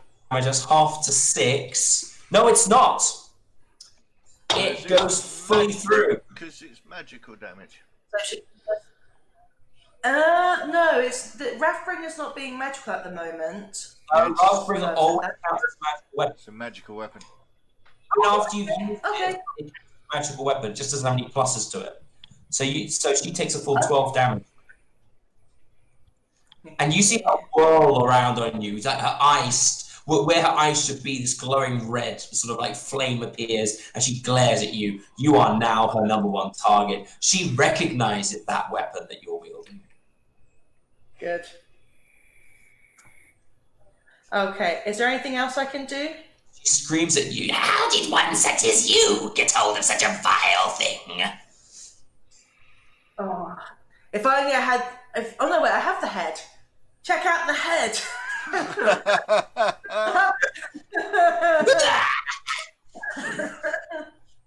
Okay, can I do anything else? I've used Wrathbringer. You've done your attack. That's it. I don't have a bonus. I can't use my dagger. You can't do anything else at the moment. All Okay. you can do. Understood. Roughbringer's pissed at you. You can't even use cunning actions. Okay. Every time. It's the end of your turn. Though. Take a wisdom saving throw to see whether you break Wrathbringer's effects. Okay. Coming up to wisdom. Hi, Flipped puppy. it. Hi. And Hi, puppy. he's a puppy mascot. Yeah, you managed to break. So the red mist sort of just vanishes from your vision. The voices, which were really like thumping drums in your ears, now recede into like an angry whisper again in the back of your mind. And it is here we will take a break because I am running out of voice and I need a cup of tea. So we're going to take a quick break, guys. Thank you for being with us as we entered the first level of this tower. Did I say first level? Oh, sorry. And oh, what a faux pas. Get better as we go up, surely. Yeah. All right, guys. That is. We're going to take a 10-minute break and we'll be back afterwards to see how these guys do with the conclusion of this combat. See you in a minute. Bye.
Alrighty folks, I am Will from Bases of Operations Painting Studio, and you can find me on twitch.tv/Bases of Operations, where I am a miniature painter and I enjoy all things tabletop. You can also find me around the internet on various other social medias, Facebook, Twitter, Instagram. Just search for Bases of Operations and you should be able to find me. In this campaign I play Rogar, the Red Dragonborn fighter, who is a particularly moral character. He likes to see law and order in effect, and he likes to hold himself up to a high standard of behaviour. Because he comes from a family of well-known blacksmiths, who is a reputable family, not particularly famous, but certainly they have good standing, and doesn't want to do anything to worry or put that into any trepidation. And so he joined this campaign because he was given a message by his friend and mentor Antar Froome to investigate some dragon activity, and of course dragons and evil stuff rubs Rogar up the wrong way. And so I hope you guys at home enjoy this show, enjoy everything that the Meeple Palace has to offer, which is just a general group of people who just love making everything nerdy, fun, and bumping everybody up and helping everybody else along the way. So make sure you get involved with us, come and join us, and we'll roll on to glory.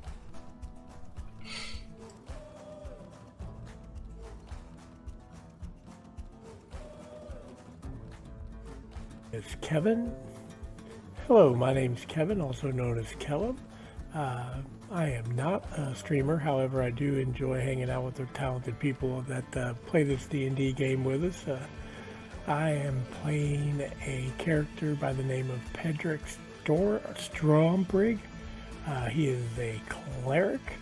He is also a war cleric, which he has specialized in. He has spent most of his time his young adulthood being trained to fight wars and keep people alive, and tactics, and if A happens you do B, and if C happens you do D, but he's quickly learning that battles don't always turn out A and B and C and D, so he's trying to learn to adapt to these situations, and his main goal is just to keep his compadres that are with him up and moving and fighting and keeping on task. Pedrick came into the group because of a call went out from the city that was under siege to his local group that for help, and his leader of this of the training area asked him to seek out a group that was already engaged in trying to find out what was going on with the enemy and such and so forth. So he set out to find this group, and luckily just kind of happened upon them. And ever since then, we've just been going for it. Love this group. Love hanging out with these people. Hi everyone, my name is Point1985. I'm a variety caster. Not been streaming too much lately, but I'm planning on getting back into it. I'll be playing Tech Greenmore for you today, or these coming weeks. I'm a halfling rogue. I was born with the halflings, obviously, but then stolen away as a kid by a goblin woman named Wriggler. She lost her own son, and she needed a new one, I guess. He's been living with her for 15 years underground, never been topside. That's when the dwarves came. They killed every goblin they saw and saved Tak. He lived with the dwarves for a couple of years, then set out to find his family. He didn't find his family. He actually had to steal to get money and food. And then Finlos, this old rogue, caught him stealing an amulet. Instead of turning him in, he trained him to be a proper rogue and be a bit more righteous in his ways. After Finlos died, he was an old man. He just died. He set out to find his family again, but Finlos told him to check out this cave. One last thing he wanted, so he did it. That's where he found the party. That's where I am right now. I hope you'll enjoy my character and how I play it. Thank you. Hi there, I'm Tonya, or Missy T TV. I'm a Twitch variety streamer, and as the name suggests, I do different things like video games and knitting and miniature painting and writing and all that jazz. It's just really fun to share with people. My character is called Vistra, and she is a mountain dwarf rogue who doesn't like water. And before she became a rogue, she was a standard middle-aged dwarf, interested in masonry, pretty good at her job, that sort of thing. Then something serious happened, and it made her fall into the world of rogues, because instead of wanting to continue, having love and relationships with people, she decided that, it wasn't good for her, and she wanted to fill her heart with treasure and things like that instead. And so, yeah, on the surface she's quite jolly and confident and has a lot of bravado, but on the inside she's quite vulnerable. And now that she's a rogue, she's not really, she's not great at it, she's not natural at it, but she is getting better. And yeah, and something that she wants to accomplish in this story, I believe, is that on the surface she wants to find some really huge amount of treasure that's really noteworthy, that she can be proud of herself for finding and having, but deep down I think she wants to be able to allow people into her heart again, because when she fell into being a rogue, she started to push people that she used to know away. But then I think deep down, yeah, she wants to be able to, have relationships with friends again and things like that. So yeah, she joined the party because a character called Leosin had sent her a message basically asking for her help, and he had previously saved Vistra's life from drowning, and so he was looking at her to return the favour. And this is all going to be on the Meeple Palace. The Meeple Palace is focused on 3 main points, which is miniature painting and tabletop games and board games, as well as roleplay systems like Dungeons and Dragons or Starfind or Warhammer. We've already got a really lovely group of people, and we're really happy with that. But there's always room for more people, more players, more painters. So if that's something you're interested in, you are more than welcome. It doesn't matter if you're inexperienced or you've been painting or playing for years.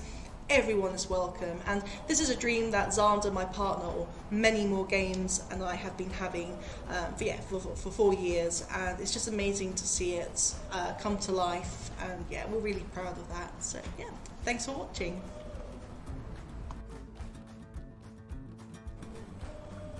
Welcome to Faerun, the realm of swords and sorcery, and the setting for our Dungeons and Dragons campaign.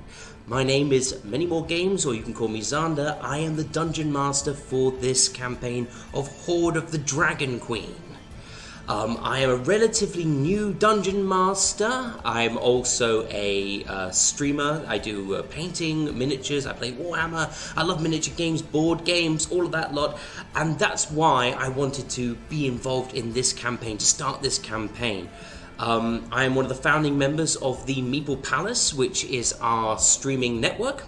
And we are a group of people who just, we love board games, we love miniature games, we love role-playing games, and we just want to be able to share this love for this hobby with you all.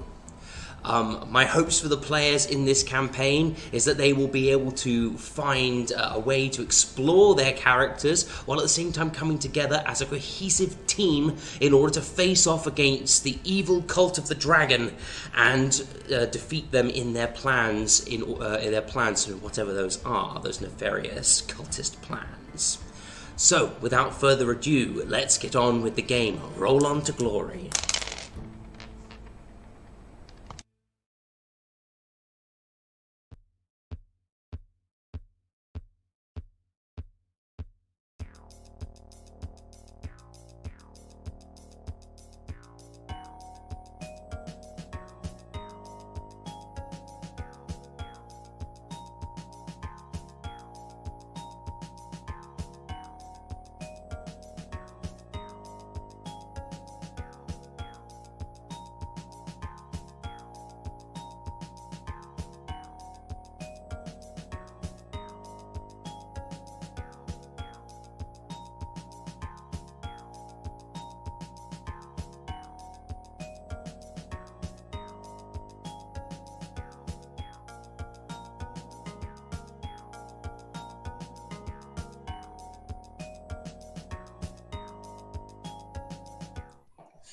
Hi guys, welcome back. Welcome back. We're having our tea break and everything else. Are just going to show us our tapestry pictures. We've got one this week, and then we're going to be heading right back into the game. So, can we get on? Can we see this amazing picture? Get on with it. Yeah. Well, this week the tapestry showcase is from yours truly. And if anybody happens to have seen my my show that I do here on the TMP last night, where I convert Skyrim into a D&D campaign, some of you may have caught on that I was talking about making a prop for my game. So this is my prop. It's a bounty that some of my players may be able to collect if they talk to the right person. So I mean, I'm a big fan of dishing out things for players on their D&D game, much like Xander does here for us. We have, little bits of paper not paper, but they're like, notes on our Roll20 account where we can read those. And I really like giving players something to actually have. Whereas if a bounty was just written in a notebook somewhere, give it 6 months and you'll probably have forgotten about it because it's lost in your notes. Whereas my players will have an actual thing where they can hold. And there we go. I think that's awesome. How thick is it? If you want to get the bounty, you had to go to Whiterun. What was that, Missy? Is that one 3D printed or is that from paper? No, it's literally no word of a lie. I found a picture on Google Images of some parchment. So what I did is I used my regular paper printer and I printed the parchment on both sides of that piece of paper. And then I put the piece of paper back in my printer and then printed out the letter. And then burnt the edges after I tore it up a bit.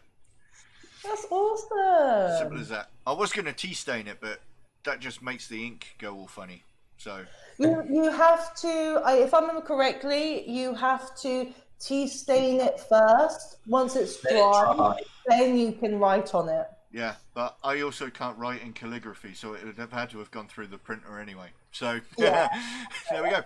But yeah, so if you want to make yourselves, if any of you out there are DMs for real life tables, that's one way you can create props so that your players can have things, much like an actual character would have a bounty on their person until such time as they get round to fulfilling it, rather than it getting lost in their notes. So also it's a lovely token and memorabilia from that as well, because depending if you want them to keep it, it's there, and you can be like, oh, where'd you get that? Oh, from an awesome D&D game with bases. So there's that as well. There we are. Yeah. So that's the tapestry this week, and that was my contribution to it. It was brilliant. All right. And I'm not quite ready yet, but what I'm going to be doing is I'm doing myself a nice little griffin that I've had. I've had this griffin in the in my box for ages, but since Cities of Sigmar is coming out now, I have finally got an excuse to get out some of my old Empire kit. Yeah, you do. And I'm going to be getting this guy all nicely done up and painted because it's just I'm so out of it at the moment. But my first month pretty intense. Yeah. It's amazing. I love my job. Don't get me wrong. I love it so much. I don't want to say so much better than the last one, but it is definitely more my style of place. Yeah. And, but it's quite long hours. So yeah. And going back to the tapestry, if anyone wants to showcase any of their work, whether it be works in progress or completed work, or for example, you want to promote something that's not miniatures, go for it. Just post it in our Discord and we'll put it in our stream. So yeah, absolutely feel free. Mm-hmm. Yeah, and don't forget, you can also share your work also if you want in the off-stream channels for works in progress and completed projects as well, if you don't want it on stream. And also you can, if you want, post it in stream chat as well. We won't be able to show it, but at least we can still see what you're doing as well. So it's not like Discord is the only way for us to see work. I'd love to do as well is I was thinking, Will, what we could do is when I get this podcast finally started, I'd love to have your sort of DM take on it as well, and I'd love to maybe we can do a little section where anybody who wants to ask us how we would handle things as DMs. Give us like a random situation or something, and we can see how we both covered it from different angles or whatever. That'd be awesome. I think would be interesting to do. Yeah. So keep your eyes out for that. Susa Kitty asks, "How would you handle a cuddly basket full of kobold babies in this story? How can you turn it into a plot device?" Well, Susa Kitty, I'm glad you asked. I will try to adopt them. With a little bit of ketchup. Copernicus Jr. You know. Ask for masters, maybe. I don't know. They're like masterclass, but we're not masterclass. It would have to be ask the amateur DM. How would you handle this? Ask the beginner DM. How would you handle a difficult situation? So would that be like so 1-star masterclass? For your level of experience. Yeah. And actually, talking about DMing and stuff as well. So yeah, if you want to watch the show on Thursdays, not next week, 'cause I'm on holiday, but where I create Skyrim for D&D. The idea being, as long as that goes well in my home game, that will also be something in the future that I will run, and I will take over the DM chair from Xander, and possibly run Skyrim here on the Meeple Palace as well. So it won't be a possibility. I'm going to be a great dragon bard. He keeps saying this like it's not going to happen. Come I on. know. But no, although to be fair, it might be a I'm short... looking forward to it. I'm looking forward to it. If anybody's watched me create this game, it might be a short game because the very first encounter is with an ancient black dragon. So we'll see how it goes. Yeah. And, from our break, in case if you missed it at the start, week of the I have to remember 16th, 15th, week of the 14th of October at the weekend, I'll be doing a charity stream, 24 hours on the Meeple Palace for the charity Mind. I'll be doing different stuff on this channel, and then for the Halloween week, I'll be doing my own DMing one shots. So yeah, it'll be fun. Okay. All right. Brilliant. So this is awesome. But before we can do any of that, you guys have to survive this encounter. So let's move on. I believe Vistra just had her turn, and it is Otar's turn now. So, oh god, my turn again. All right, so Come on. being Otar, screamy. No, he's actually he's a crow, isn't he? He sort of like swings this massive sword around and tries to attack her again. And this is going to be... Come on, great sword. That's a hit. Otar does 13 points of damage, which is halved to 6. So, okay.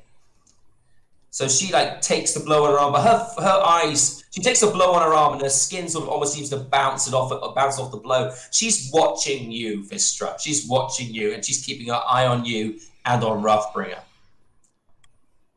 Next person is Bentonev. Bentonev is over here. Okay. I am going... every turn is 6 seconds, yeah? Yeah, you still have 8 more rounds while you're raging. Perfect. I will use my bonus action to pick up my double-handed great sword.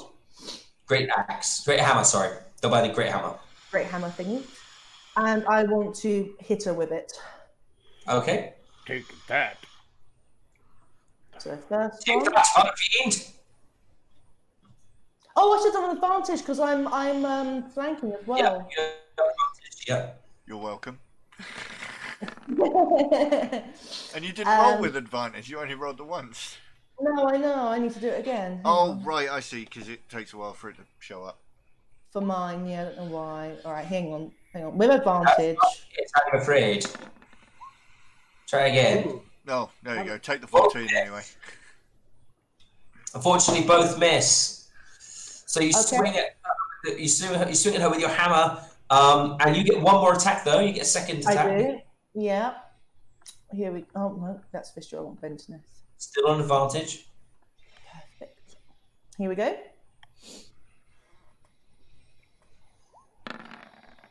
The suspense. That's a hit. That is a hit. Yay. And it is. Hopefully, lots and lots and lots and lots and lots of damage.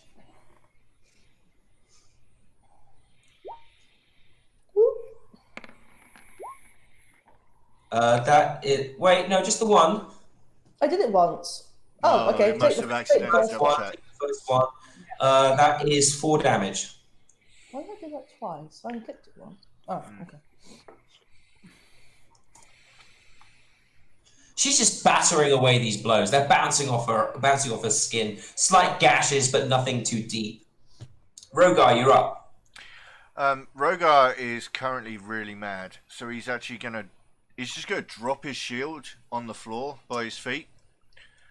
Drop that down to that, and then he's gonna take his warhammer in 2 hands, almost mirroring the rage from the barbarian across from him, and he is gonna take a 2-handed swing at the hag.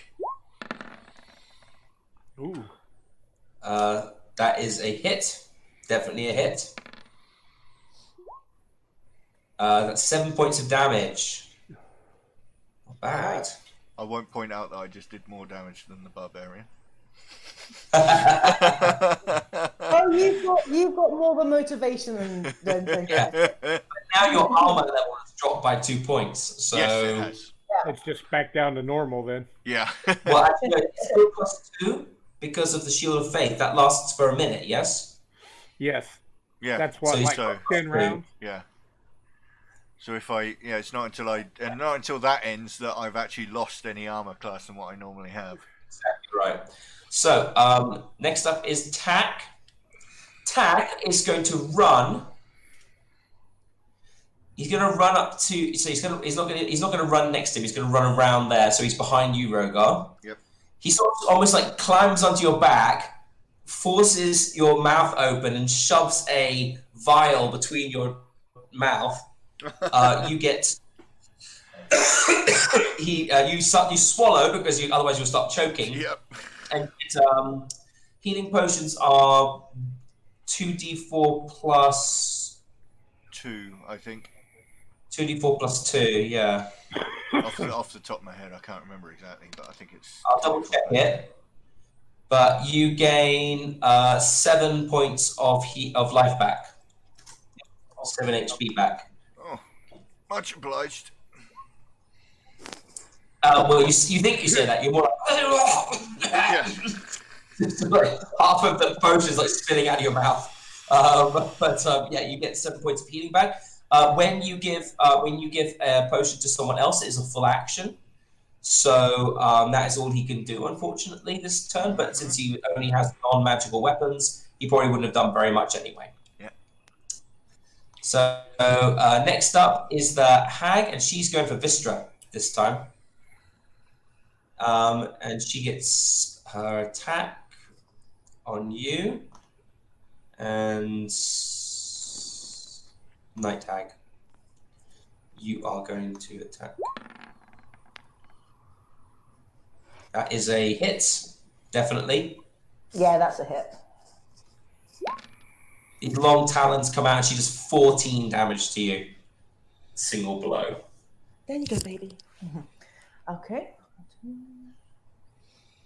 So she basically slashes out at you as she does so that like her nails get even longer, become like Lady Deathstrike from from X-Men. And she does this massive slash against you. Okay. That's it. Next up is Pedrick. Okay, Pedrick will again attempt to attack. You said you were going to cast a spell. I am. It's as a bonus action. Mm-hmm. Okay, you have to do that first if you're going to do the attack. Okay, I thought because What? it's a bonus action, you did it second. My bad. Um, No, bonus action can be any point. You can do bonus action first, you can move first, you can do what you want in any order. okay, then as a bonus action, I will reach out and touch the war hammer of Rogar and cast magic weapon. Okay. Very nice. Okay, so that is your bonus action. Is it a bonus action spell? I'm sorry? Does the spell say it takes a bonus action or a full action? It says bonus action. Okay, so you still have a full action, so you could still you could cast Sacred Flame. It's a cantrip. I can attack as well, right? You can cast it if it's an action, but it's still a cantrip. So you can do one cantrip and one spell. Okay, then we will do Sacred Flame. Yee. Okay, so she gets a DC 14 save.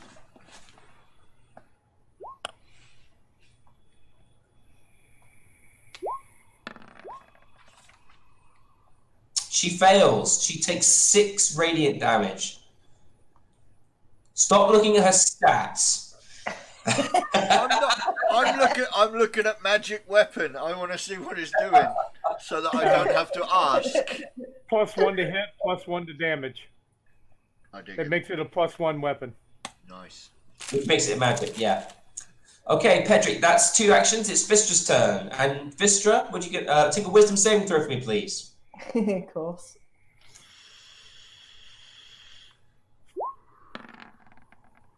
Nice. Yeah, you pass. You can. Your mind is still open. Choices. Do you know what? She's so scared of Wrathbringer. She's intimidated or whatever. I'm going to use Wrathbringer, but I want to use the extra thing with it. You want to turn it to a lightning bolt? You can do that. So you're basically declaring your. I believe that is a throwing action, which will put you at disadvantage, which will put you at normal because you're in range. Okay. You're close. How far back do I need to move? 10 or? You need to be about at least 5 feet away from her to throw. Oh, but if I do, no, you have action. You can disengage. You're a rogue. If you want to. action. That's bonus action to disengage. Bonus action. You're a rogue. Rogues get all sorts of cool. Yes, I do. So I will use my cunning action, and I'll move 5 feet away, so she can't attack. And then I want to do the lightning thingy. All right. So throw your javelins of your storm javelin.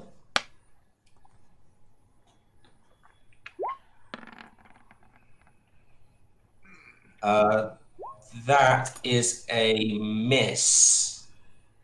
I'm afraid. The lightning bolt moves right past her and lands. It would land in sort of. I'd say it would land in front of her, so it's probably you don't have it anymore because you threw it. You have to pick it up.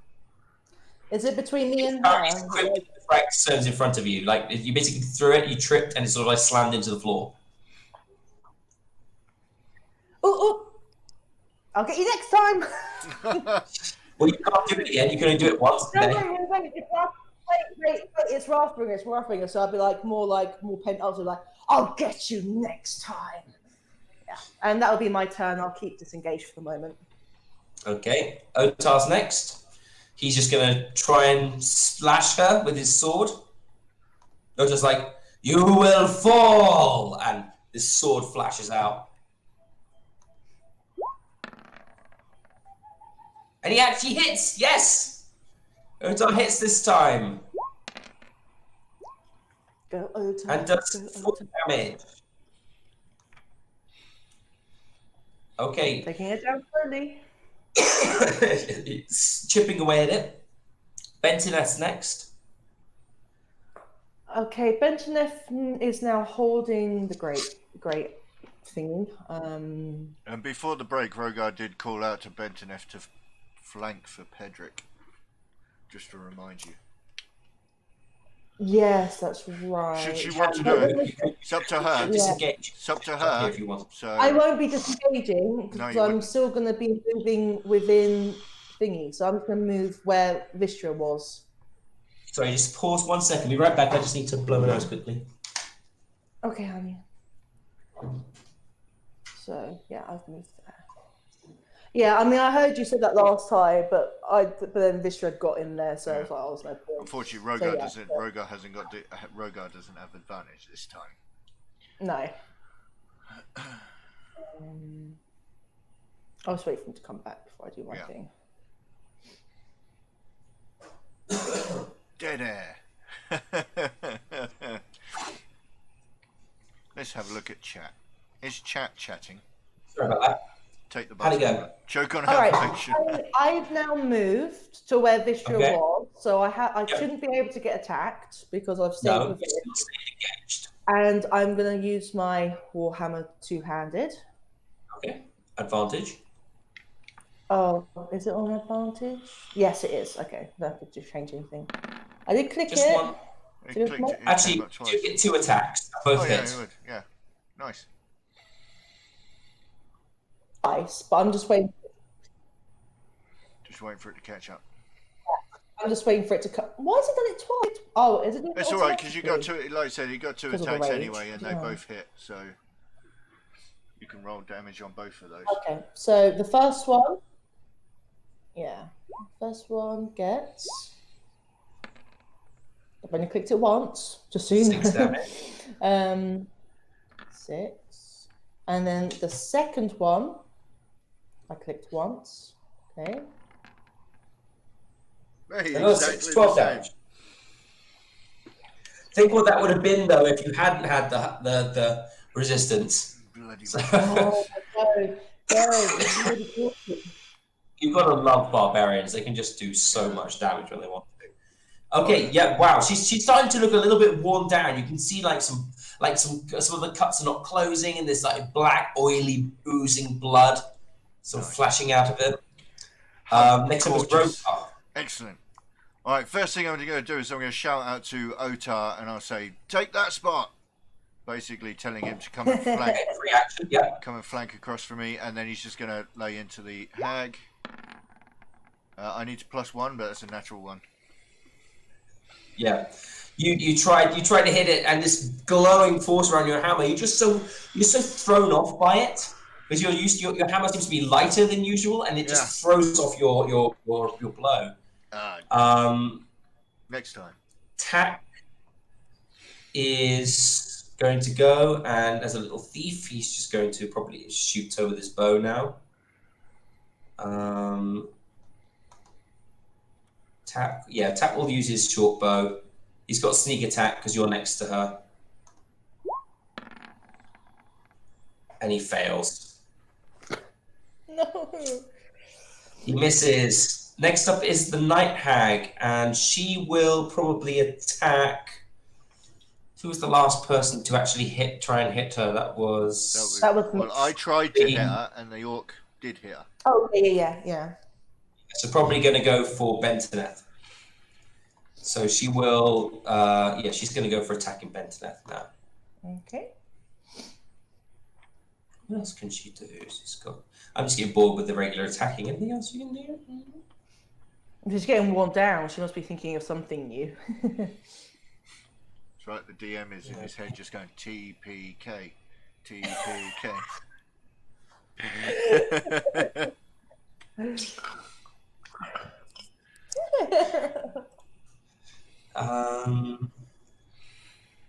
How's she going to do that?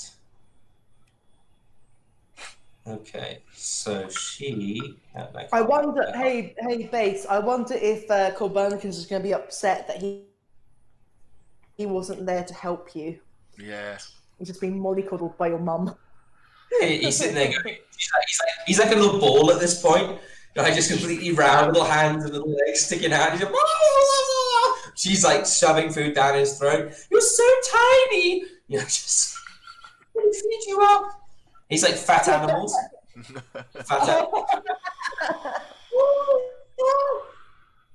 like tries to cast a spell. Okay, yeah, I can't see she has anything except for some magic, but even then, she has. What does that allow her to do? Would she do this?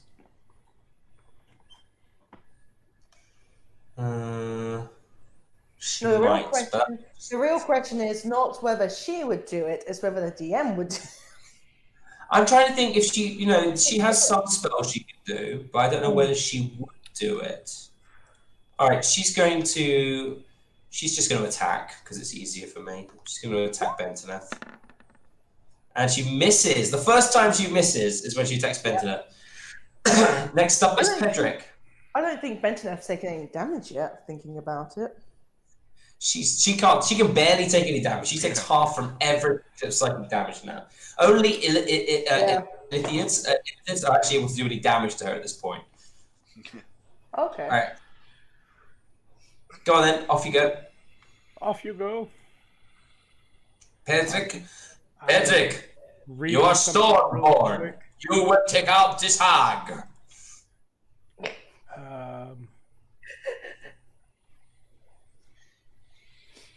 Do it for the clan.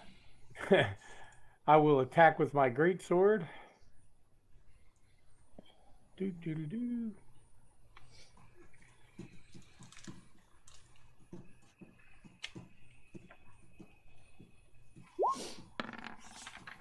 And miss badly. Pedrick, you have saved your ancestors. I can't resist it. That voice is really addictive. I guess, let me see, bonus action. I'm trying to determine whether or not I can do this or not. No, I can't. You have like healing word. Healing word's a bonus action. So our so it's Sacred Flame for me. Can you do that if you counts as a bonus action? Yes. Okay, wow. I really need to read up on this Warcraft because I have no idea what you can do. That's what I was saying when I was reading that write-up. That guy was like, basically a war priest every single round until he's out of his wisdom check. Sacred Flame, attack. Sacred Flame, attack. And by the way, this would be my last bonus attack.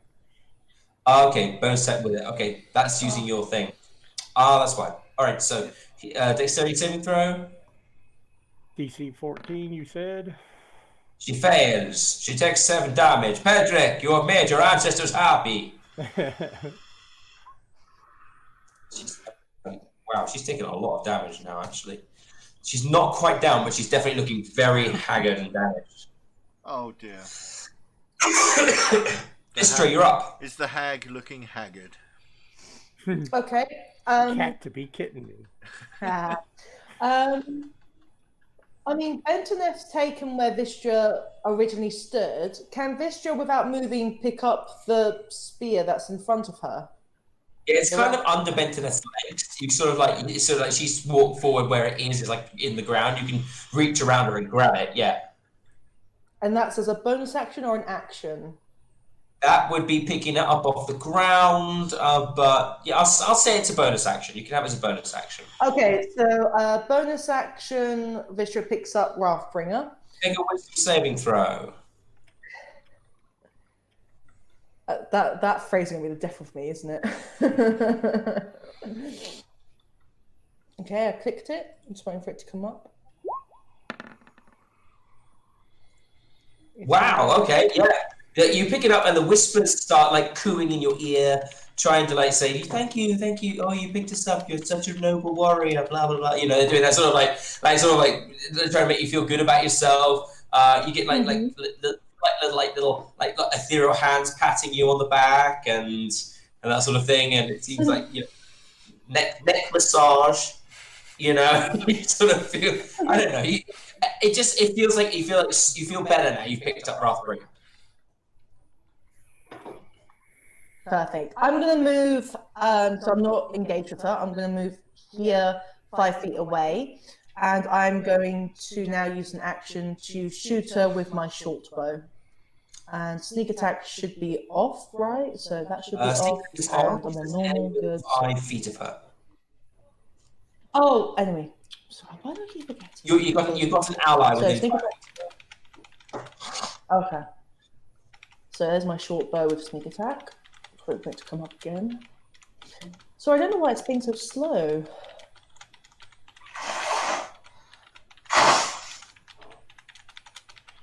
I'm gonna do it again in case it didn't work. Okay, so hang on. Oh, there it is. Oh, it came up, did it? Okay, Yeah, good. it came up. That's a hit. Perfect. And it does. Boop, doop, doop. I clicked it. Did it come up? It did, Okay, but no I- sneak attack. Just roll 2d6. Oh, okay. 2d6. Plus 4, so you take 6 damage.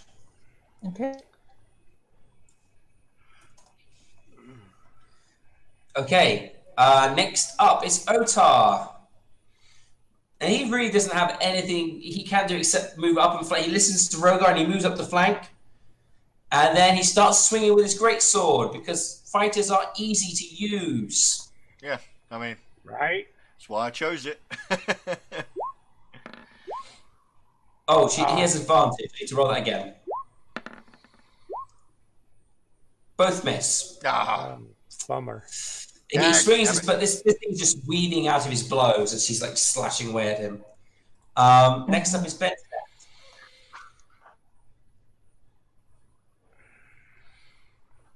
That went weird then. Sorry. yeah. Okay, you say it was Benson then? Yep.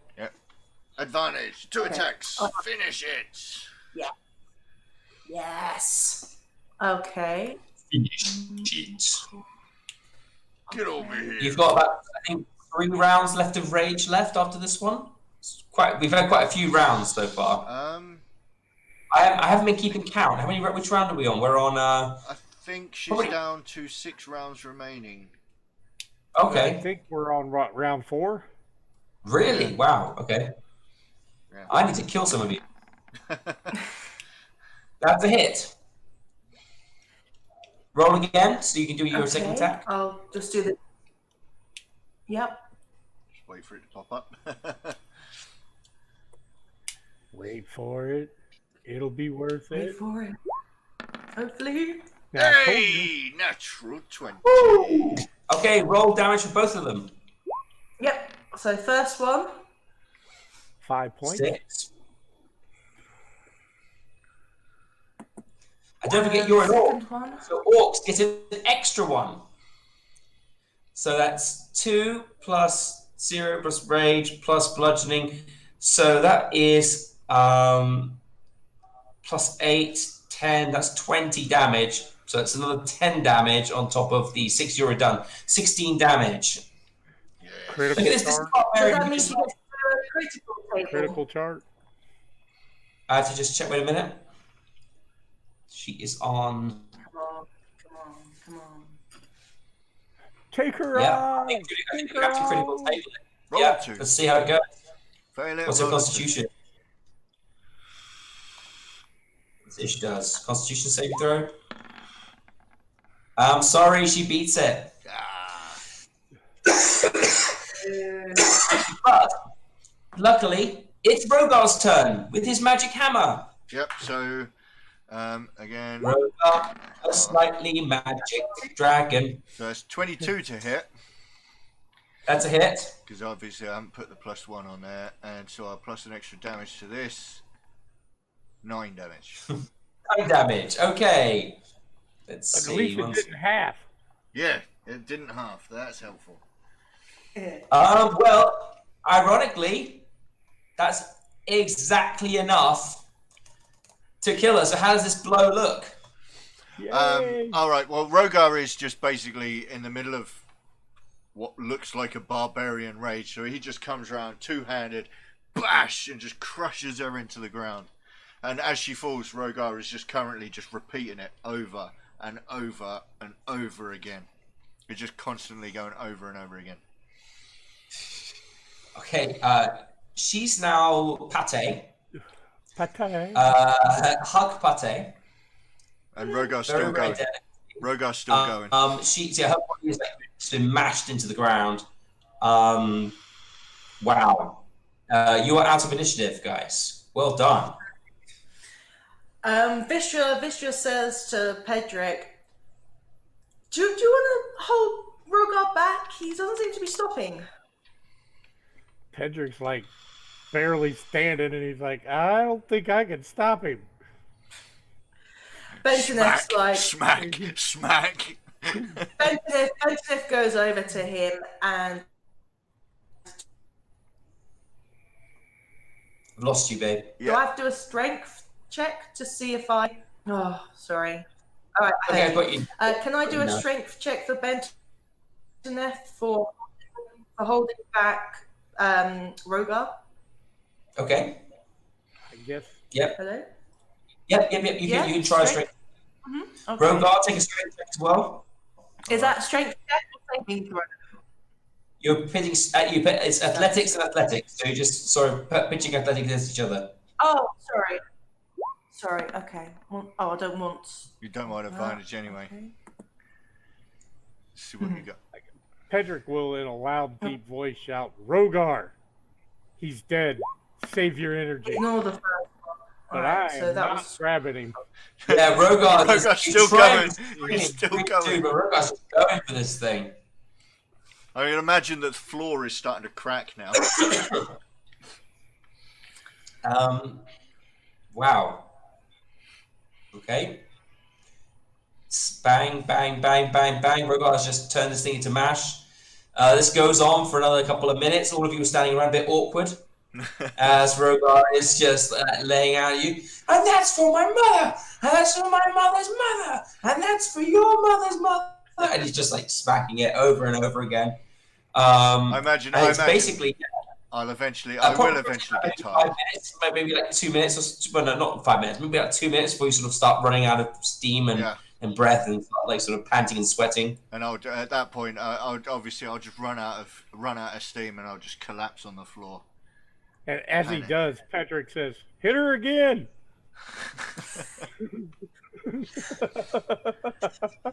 Vistra collapse onto the floor as well.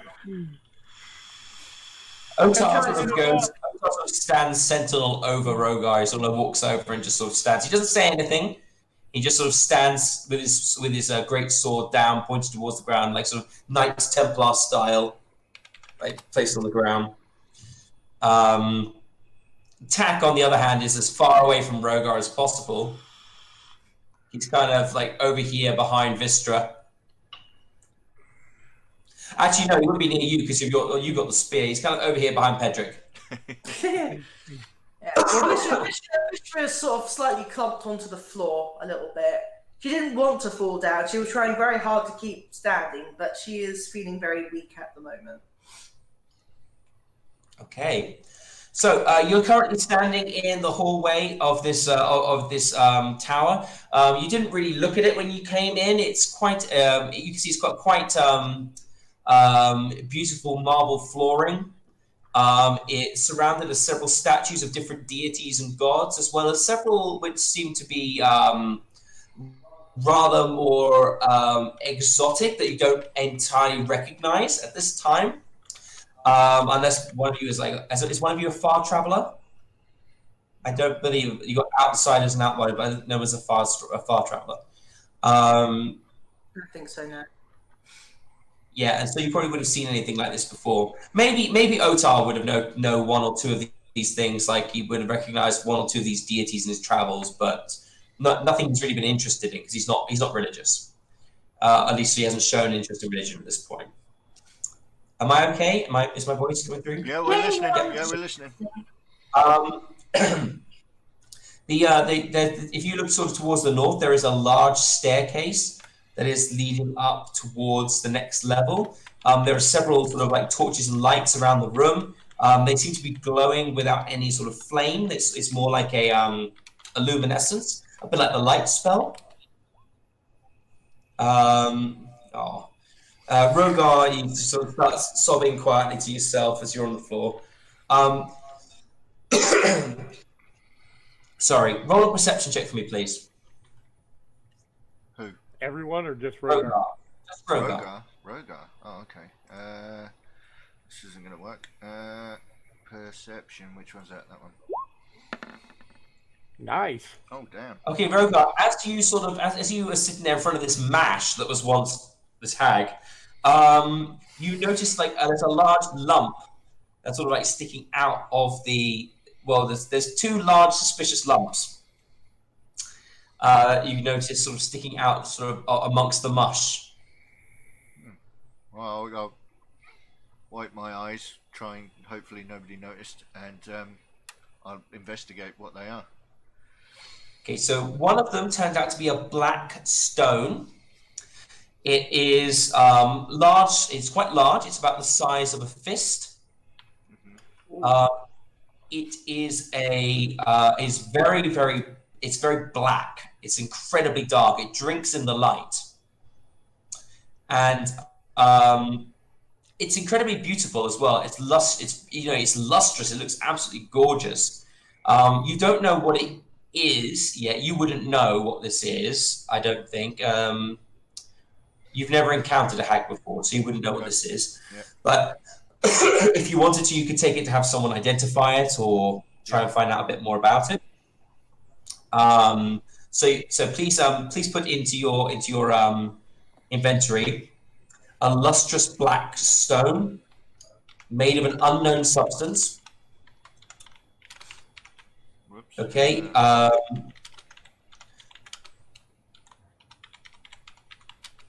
And it is about the size of a large. It's about the size of your fist. Damn. No, actually, it's more about the size of Vistra's fist because you're 7 foot tall dragonborn. Yeah. So it's more about like a human or maybe a dwarf's fist. Lovely. Okay. You also find a little pouch. And it's a little pouch. It's made. It looks like it's made out of some sort of leather, and there's a little thong holding it closed. Oh, have a look inside. Okay. As you look inside, you notice something that looks quite strange. It's long, cylindrical, sort of in shape, and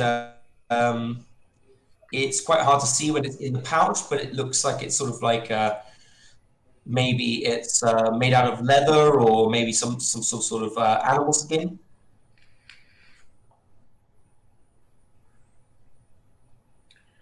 Okay. I'll pull it out. I'll see what it is. Yeah. Okay, as you pull it out, one thing you notice straight away is a few things hit you immediately. First of all, it is red in coloration. Yeah. It is about as long as it's about 4 inches long, and it has a fingernail on it. Or a claw. Well, I'll drop it. You would recognize this as the finger of a dragonborn.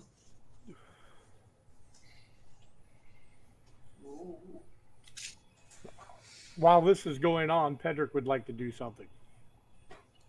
Okay. Pedrick will, after dipping his hand in the blood of the hag, so he's got the gauntlet covered with blood, he will walk to these symbols of deities and he will place his hand over it and trace the gauntlet of Torm and say, Torm, your humble servant gives you praise with the blood of these vanquished enemies. You know, I'm just going to have to figure out which deities you just offended by doing that. Give me a second. Doesn't matter. I give praise to mine. No other deity matters. Another god.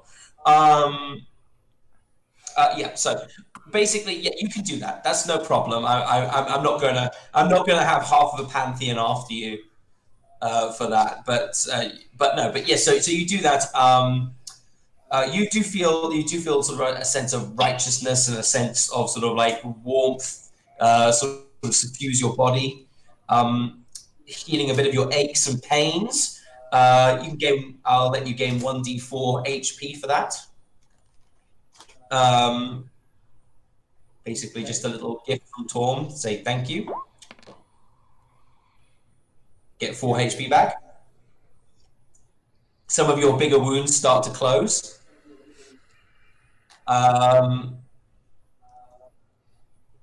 Yeah, so is that what you want to do? Yes. Okay, that's done then.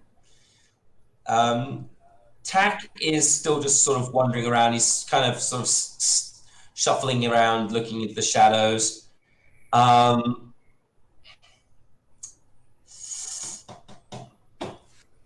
Rogar, you rolled a 19, right? Yeah. You would recognize this. This finger is quite slender. Yep, I figured that. Yeah.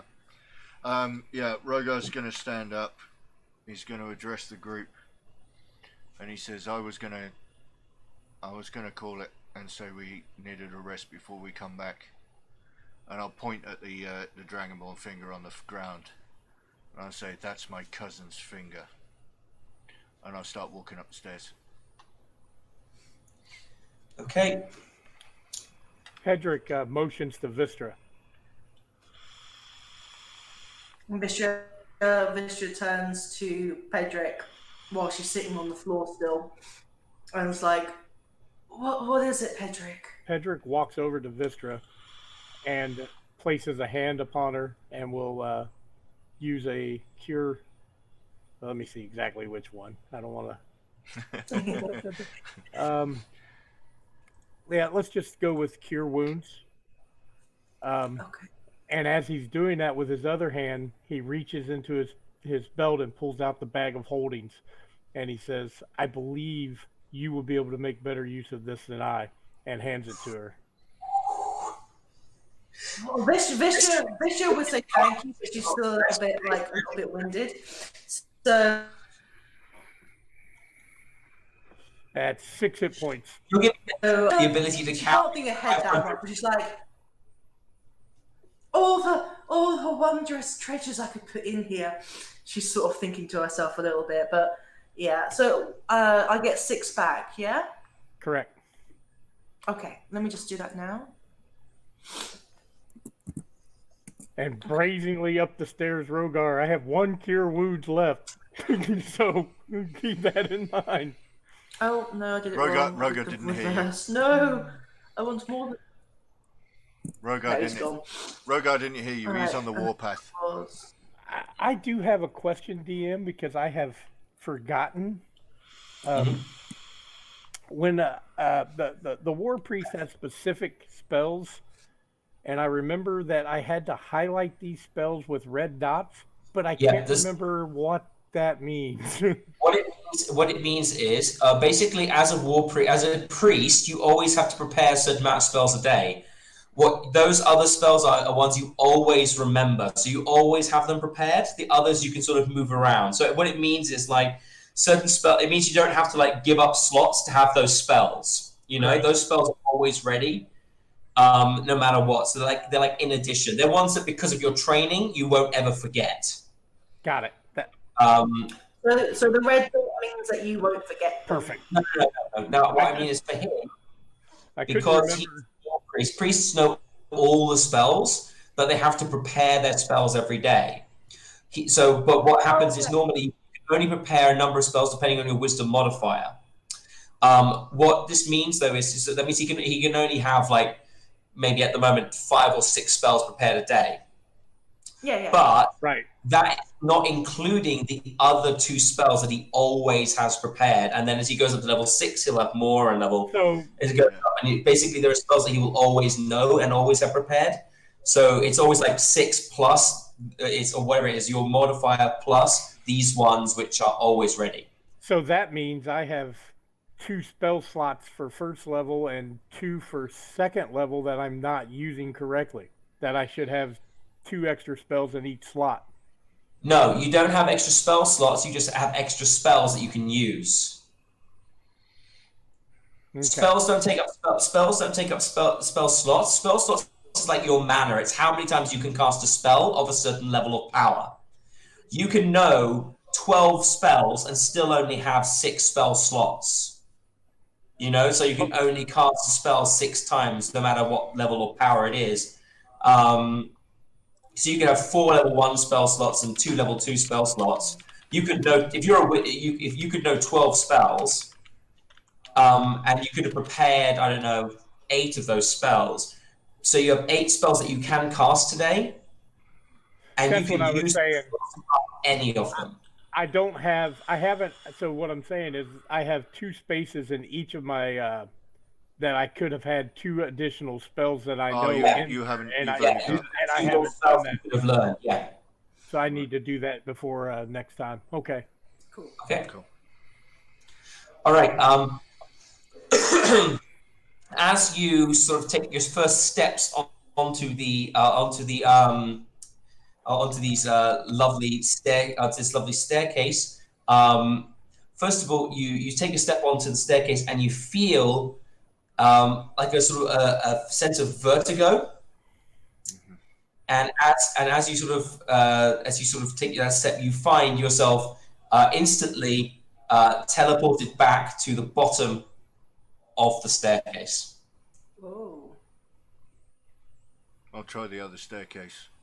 You run up the other staircase. Again, as you reach about the 3rd or 4th step, you feel the sense of vertigo, and you're automatically teleported right back to the base of the staircase again. Vistra wants to investigate the staircase. Would that be Arcana or Investigation? It could be either.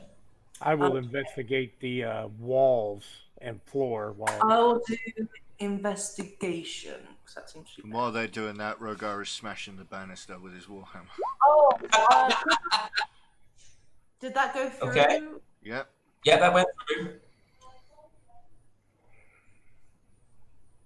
Comfy bed. She's still exhausted from the orcs thingy. So, because she slept rough. So she gets a disadvantage on ability check. Yeah, so you have to do that again with it. Yeah. Oh, I'd forgotten With about that. disadvantage. Okay. Yeah. Yeah, I forgot. Well, but then the other time I did a check, I don't think it went through. I can't remember. And Patrick, Yeah, you're using a vision-based ability check, I believe, so you have a disadvantage as well. Okay. Okay. Here's my correct one. I will Okay. correct that for you. I got 6. 6, yeah. All right. Yeah, so,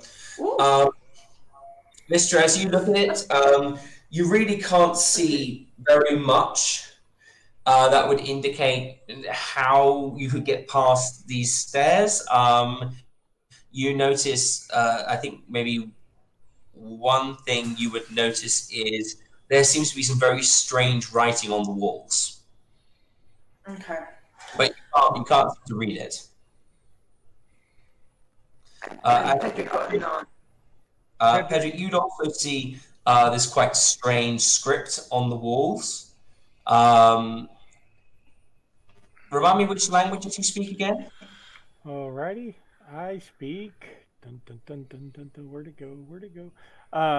Celestial, Common, and Elvish. Okay. Yeah. So you don't really seem to. You don't even seem to recognize what this script is. It's very strange and looks very convoluted. You're not quite sure what it is. However, one thing you do notice is that some weird reason you notice a. Oh, would you actually notice this with a 9? The dust on the stairs seems to be disturbed in an odd way.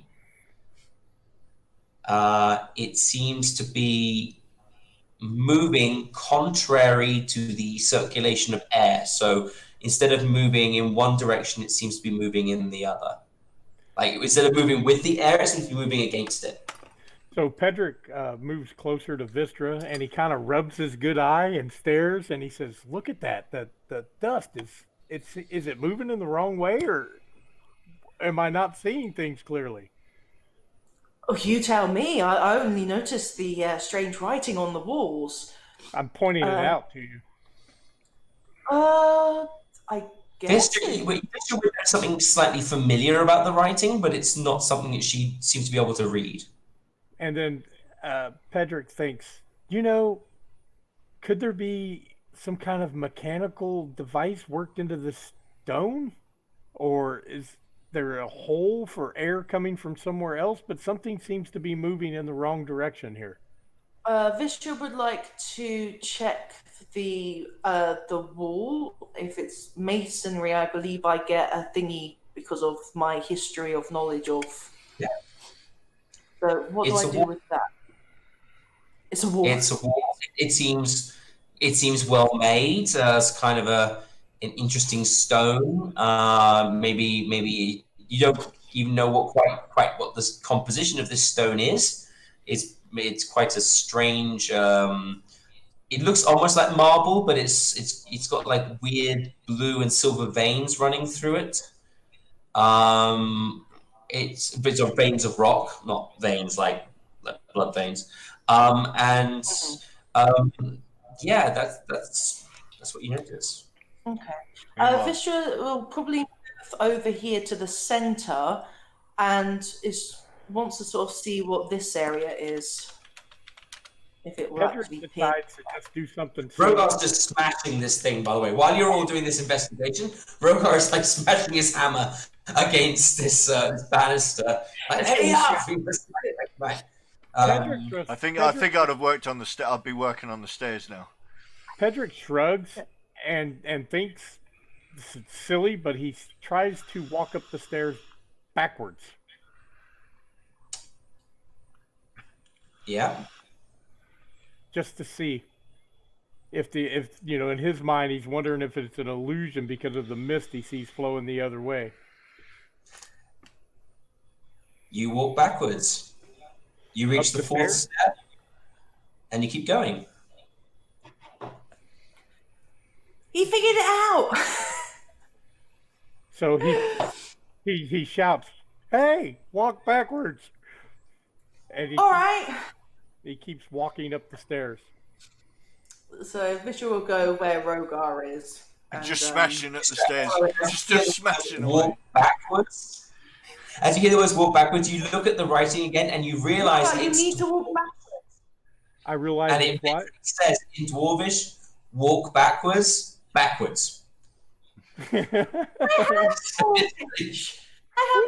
just my language. Why didn't I know that? Yeah, but it's written backwards. The runes are all written backwards. They're mirrored. So you actually need to. You failed your investigation. You got like a 6. I was like, you need like a 10. Funny thing is, Rogar can speak Dwarvish as well, but he's too busy breaking the stairs up. Well, Rogar never did investigation. He never looked around. He was just smacking things, basically. Tack's just like cleaning his feet. He's like got a little pedicure set, and he's just like cleaning his feet with little like scissors, like little nail scissors, like cleaning his little hairy toes. Otar's just been standing. Come on. Okay, so you all start to walk up the stairs backwards. You reach the top, and as you reach the top, the actual whole of the stone that you're standing on starts to spin, and you can feel yourself rising. It's almost like a grindstone, and it's spinning you around slowly as it's rising up, and you find yourself in the next floor of the tower. Woohoo! We did it! First level completed. And I'm supposing we're like right here? Yeah. I need to put the others on, don't I?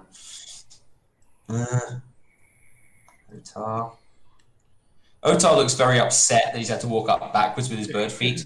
He's like just walking backwards up all the way up. He's holding his wings out as kind of like balances as he's walking up backwards. Not exactly meant for his legs.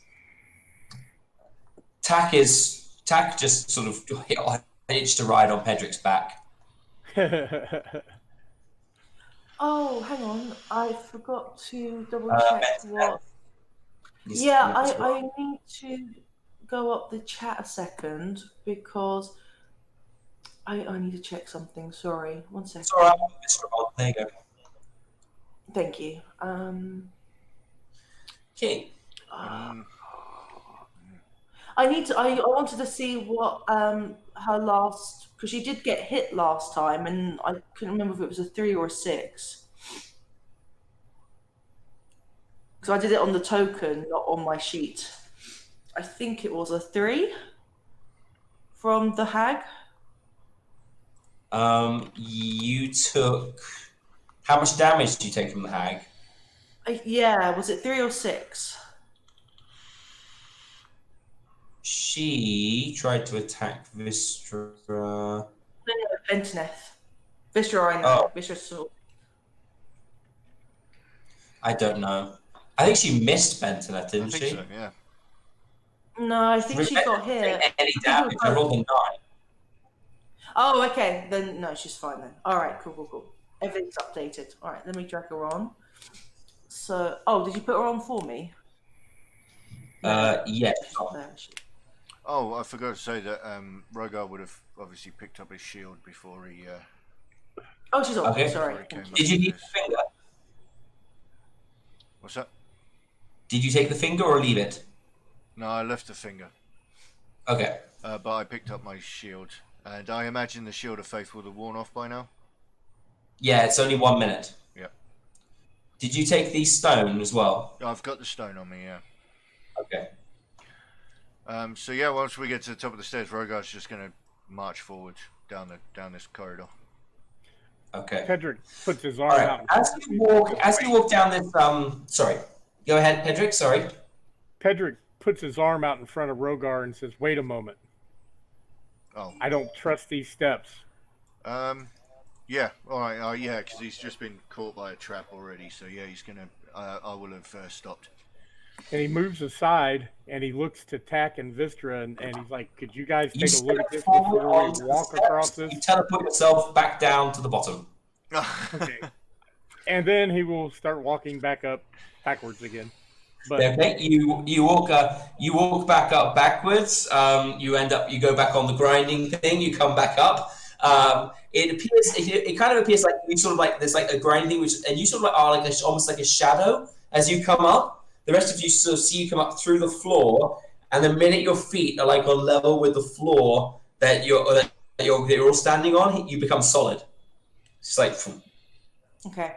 Goddamn wizard. Yeah, Vistra will turn back and say, "I think this place is it's so obsessed with illusions. We need to I say tech. We need to have a use our expert eyes around here." And Vistra will do an investigation. Yep. Okay. And so we'll tack. I'll have disadvantage because of my exhaustion. Okay, so he'll do There we go. he'll Mine's do come up. a investigation check then. Well, better than last time for me. Come on, Tom. No. Where's my? Sorry, I've lost Otar's thing. Wait, here we go. Otar. That's was 12. Okay, Otar. Also, because he's a crow, I think it really makes sense. Vistra has 12 as well. Otar sort of like takes you by the shoulder, and he reaches forward and he says, "There, something shiny. It glows." And he points to a point about here. Wait a minute, I need to get on the right thing. Wait a minute. Here we go. He points to a point about here. And you see there on the ground, there appears to be a tiny little building. Okay. Building that I recognize, or anyone recognizes? It looks like a little cottage. It's a tiny little cottage. Like something out of a fairy tale.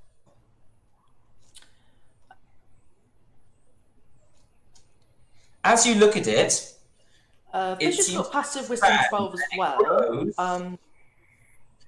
It grows until it takes up this entire area here. And as you look at it, I mean, you all notice it now because Otar's pointed it out. The door opens, and you can smell like freshly baked breads, meats, cheeses, beer, and like all this sort of like smell sort of waft out towards you.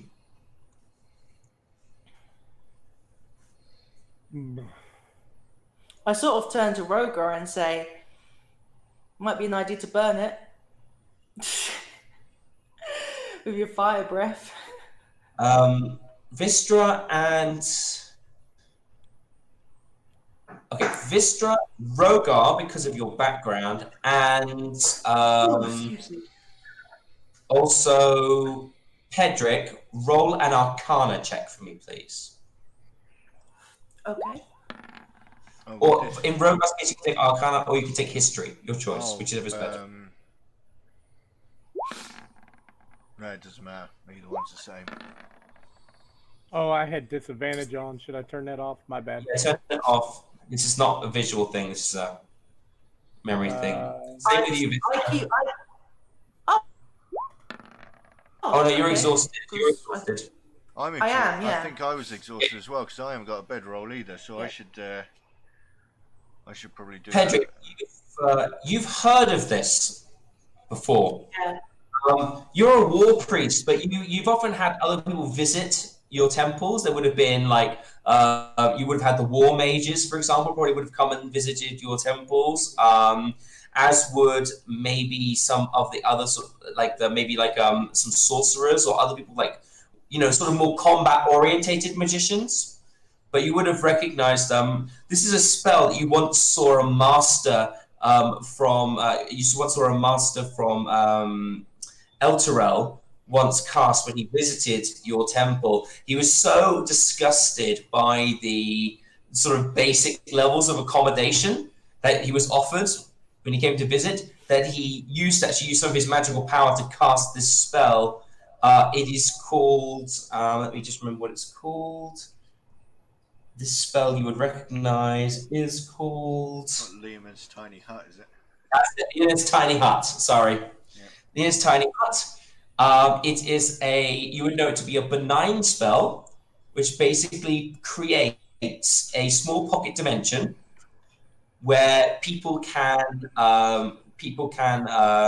spend up to 8 hours in order to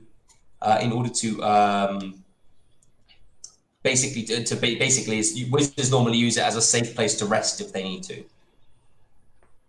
So Pedrick speaks up and he says, "I've seen this before," and then he goes into detail explaining what the war mage that he had at his temple did and what this is for, and that he believes it's safe, and not only safe, that we may be able to rest within it.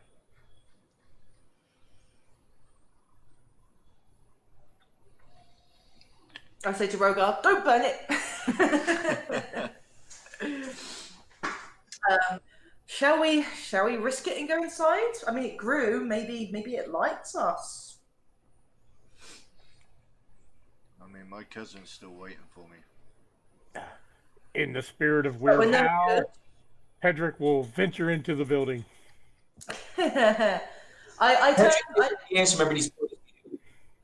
Pedrick, as you enter, suddenly you're in like a very pleasant living room in like the middle of like it seems to be like a lovely cottage.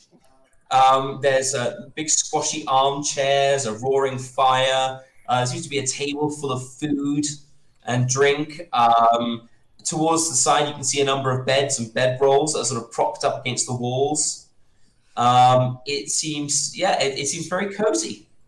I will kind of like stick my arm out the door, like waving them in.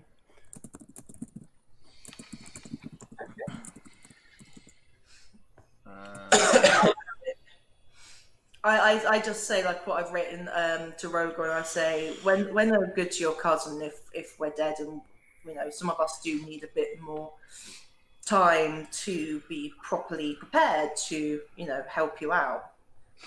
I'm going to say that Bentonef grunts in agreement. I was gonna say, if the DM would allow, if somebody would want to roll a persuasion check against my charisma. Go on then. To see if they can persuade Rogar to Persuade Rogar. How will you persuade him? Vistra will do it, and Bentonef will give it a go as well. Tak is going to try as well because he's a halfling and he likes his comfort. So he's going to try and persuade you as well. Who is that with a natural one? Pedrick will hold a loaf of bread out the door, kind of waving it at Rogar. So Tak's Vistra watering, and he's like sitting there. He grabs your arm, Rogar. He looks up at you, and his eyes get really big, and round, and like really sort of like almost like wet, and you can see him looking at you, and he's looking at the bread, and he looks back at you. He looks back at the bread, and he's like, "I missed second breakfast." We leave directly after a long rest, and I'll follow him into the hut. Okay. As you all enter the hut, the door closes behind you. It's still pleasant, nothing changes, but an image basically shimmers into being in the middle of the room. It is a very tall, very androgynous looking individual. He's wearing he or she, you're not quite sure, is sort of wearing very flashy clothing, very sort of like, it's got like gold braid on everything and like glitter and sequins, almost like this person can't decide exactly what fashion they're wearing, so they tried to wear all of them.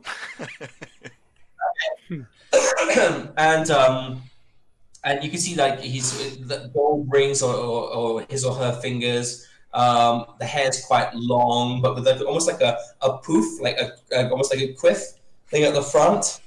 And he's about 6'5", or she's about 6'5", and looks at you and he goes, "Ah, hello and welcome. If you are the ones who have found this place, then you are the first adventurers to save me, the magnificent Kotas Magpie. Hurrah!" And as he raises his hands, little like sparks come flying off his fingers. "I have provided this wonderful place of repose for those who have managed to get past the foul beast on the first floor. I would be most grateful if you would rest up here, avail yourself of my provisions, and take my hospitality. If you don't, you will probably die. And I'm stuck here forever." I think we should do what he says. He seems pretty friendly. He's not wrong, and I'll go to sleep by the door. You just like walk off and start doing anything, and he continues talking. He's like, "As the great Kotas Magpie, you would also know has seen me in other great productions, such as," he just continues on. Can someone shut him off? Pedrick, can't you do a thing where you can silence? Pedrick holds up his hand and says, "Quiet. You have offered us rest, and we will take it. Please sit, eat, whatever. You have Just asked shut up." quiet. I understand that you may be tired. However, I think you need to understand the import of my rescue. Let me begin. As a child, I was, and he basically starts talking. And Pedrick says, Citizens who comes in, he's like, "Hi, I'm Troy McClure. You may have noticed me in things such as," he's kind of got This is like the D&D version of the Microsoft paperclip. right. It looks Pedrick like you're on an basically says- adventure. Can I help you with that? Pedrick's like, "If you would like to be saved, shut up, or I will take my friends and leave this place." "You have threatened to leave me in these dire circumstances." That's it. Cast silence. I understand that Thank you, Pedrick. confusing for you. Let me explain why leaving me in such dire circumstances would be such a bad thing. As a boy, I was a young man of great means, importance, and wealth. And now basically, it just loops itself again. It goes on. it goes on for about 20 minutes and then it shuts off. Even with Pedrick doing this for, oh god, an hour listening to that. Yeah. Can I kill him? 20 I minutes. wanna 20 minutes. That's okay. I'm going to eat and rest and try to recover hit points. Just so you don't have to hear this all, I'm going to send you all that for the beginning of next game. I'll send you like a little note with some points that he made about his background that he told you his little bits and pieces. I just can't do the voice today. I was going to do the whole story, but I can't do it. I was going to talk for 20 minutes, but I was just going to do the highlights. But my voice is gone. So I was trying to do Zap Rannigan, but it didn't quite come out like that, and it just and anyway, so this is basically like one of those. Yeah, so you can take a long rest here. It's you can have your long rest, and this will be the hut will last for over 8 hours. When you exit the hut, the hut will vanish. That is the way it works. The spell is only supposed to last for 8 hours. Anyone who's still in the hut after 8 hours gets expelled back to where they were when they entered the hut. That's how it works. Do we have to roll hit dice again, or? No, you will heal up. You'll get your hit dice back, which I believe is equal to something plus your level. I need to check what that is. I think it's half. I think it should be half. You get half the hit points you've used. Modifier or your level you plus your something modifier. Otherwise, because I used 3 out of my 4. I used 2 out of my 5 for Bentonef, so she gets all hers back, I believe. I used 3. Yeah.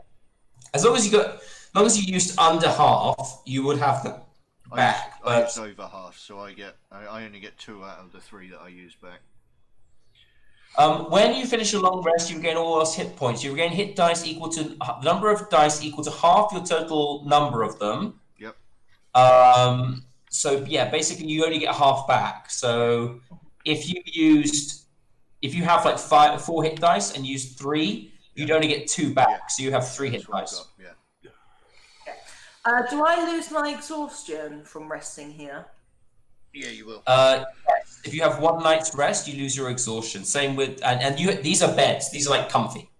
Okay, so you actually sleep here and you'll be comfortable. And with that, we will end today's session. Woo! This was in no way a plot device for me to give support.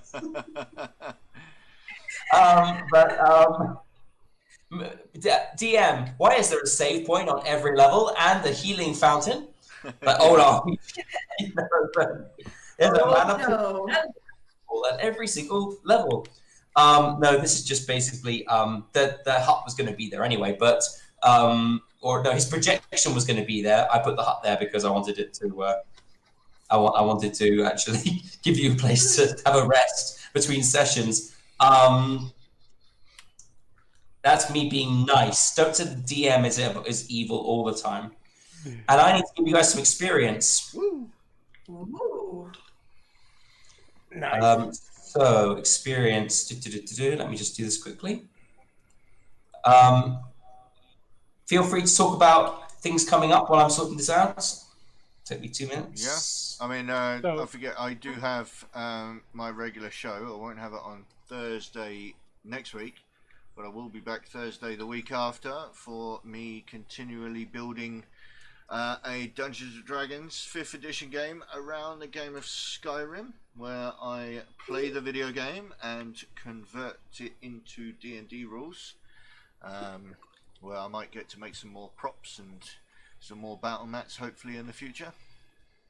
So that we are two Thursdays time from around about 10 PM UK time.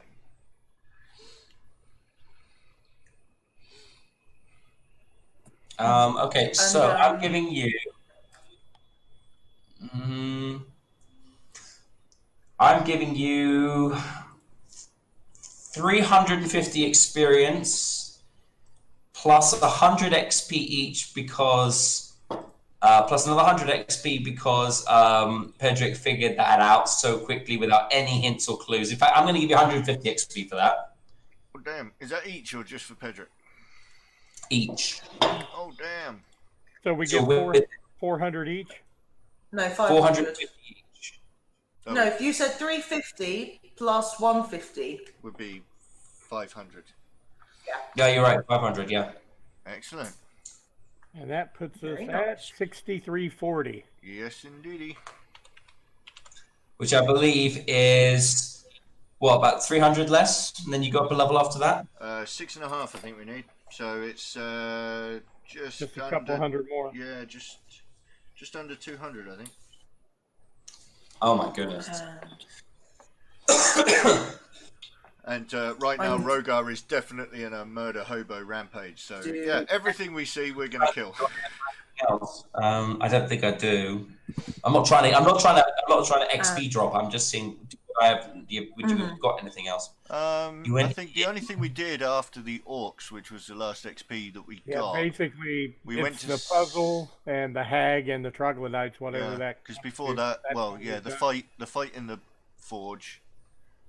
I thought he gave us XP for the fight in the forge I already. think we Forge XP. Oh, yeah. so since then, so it's just.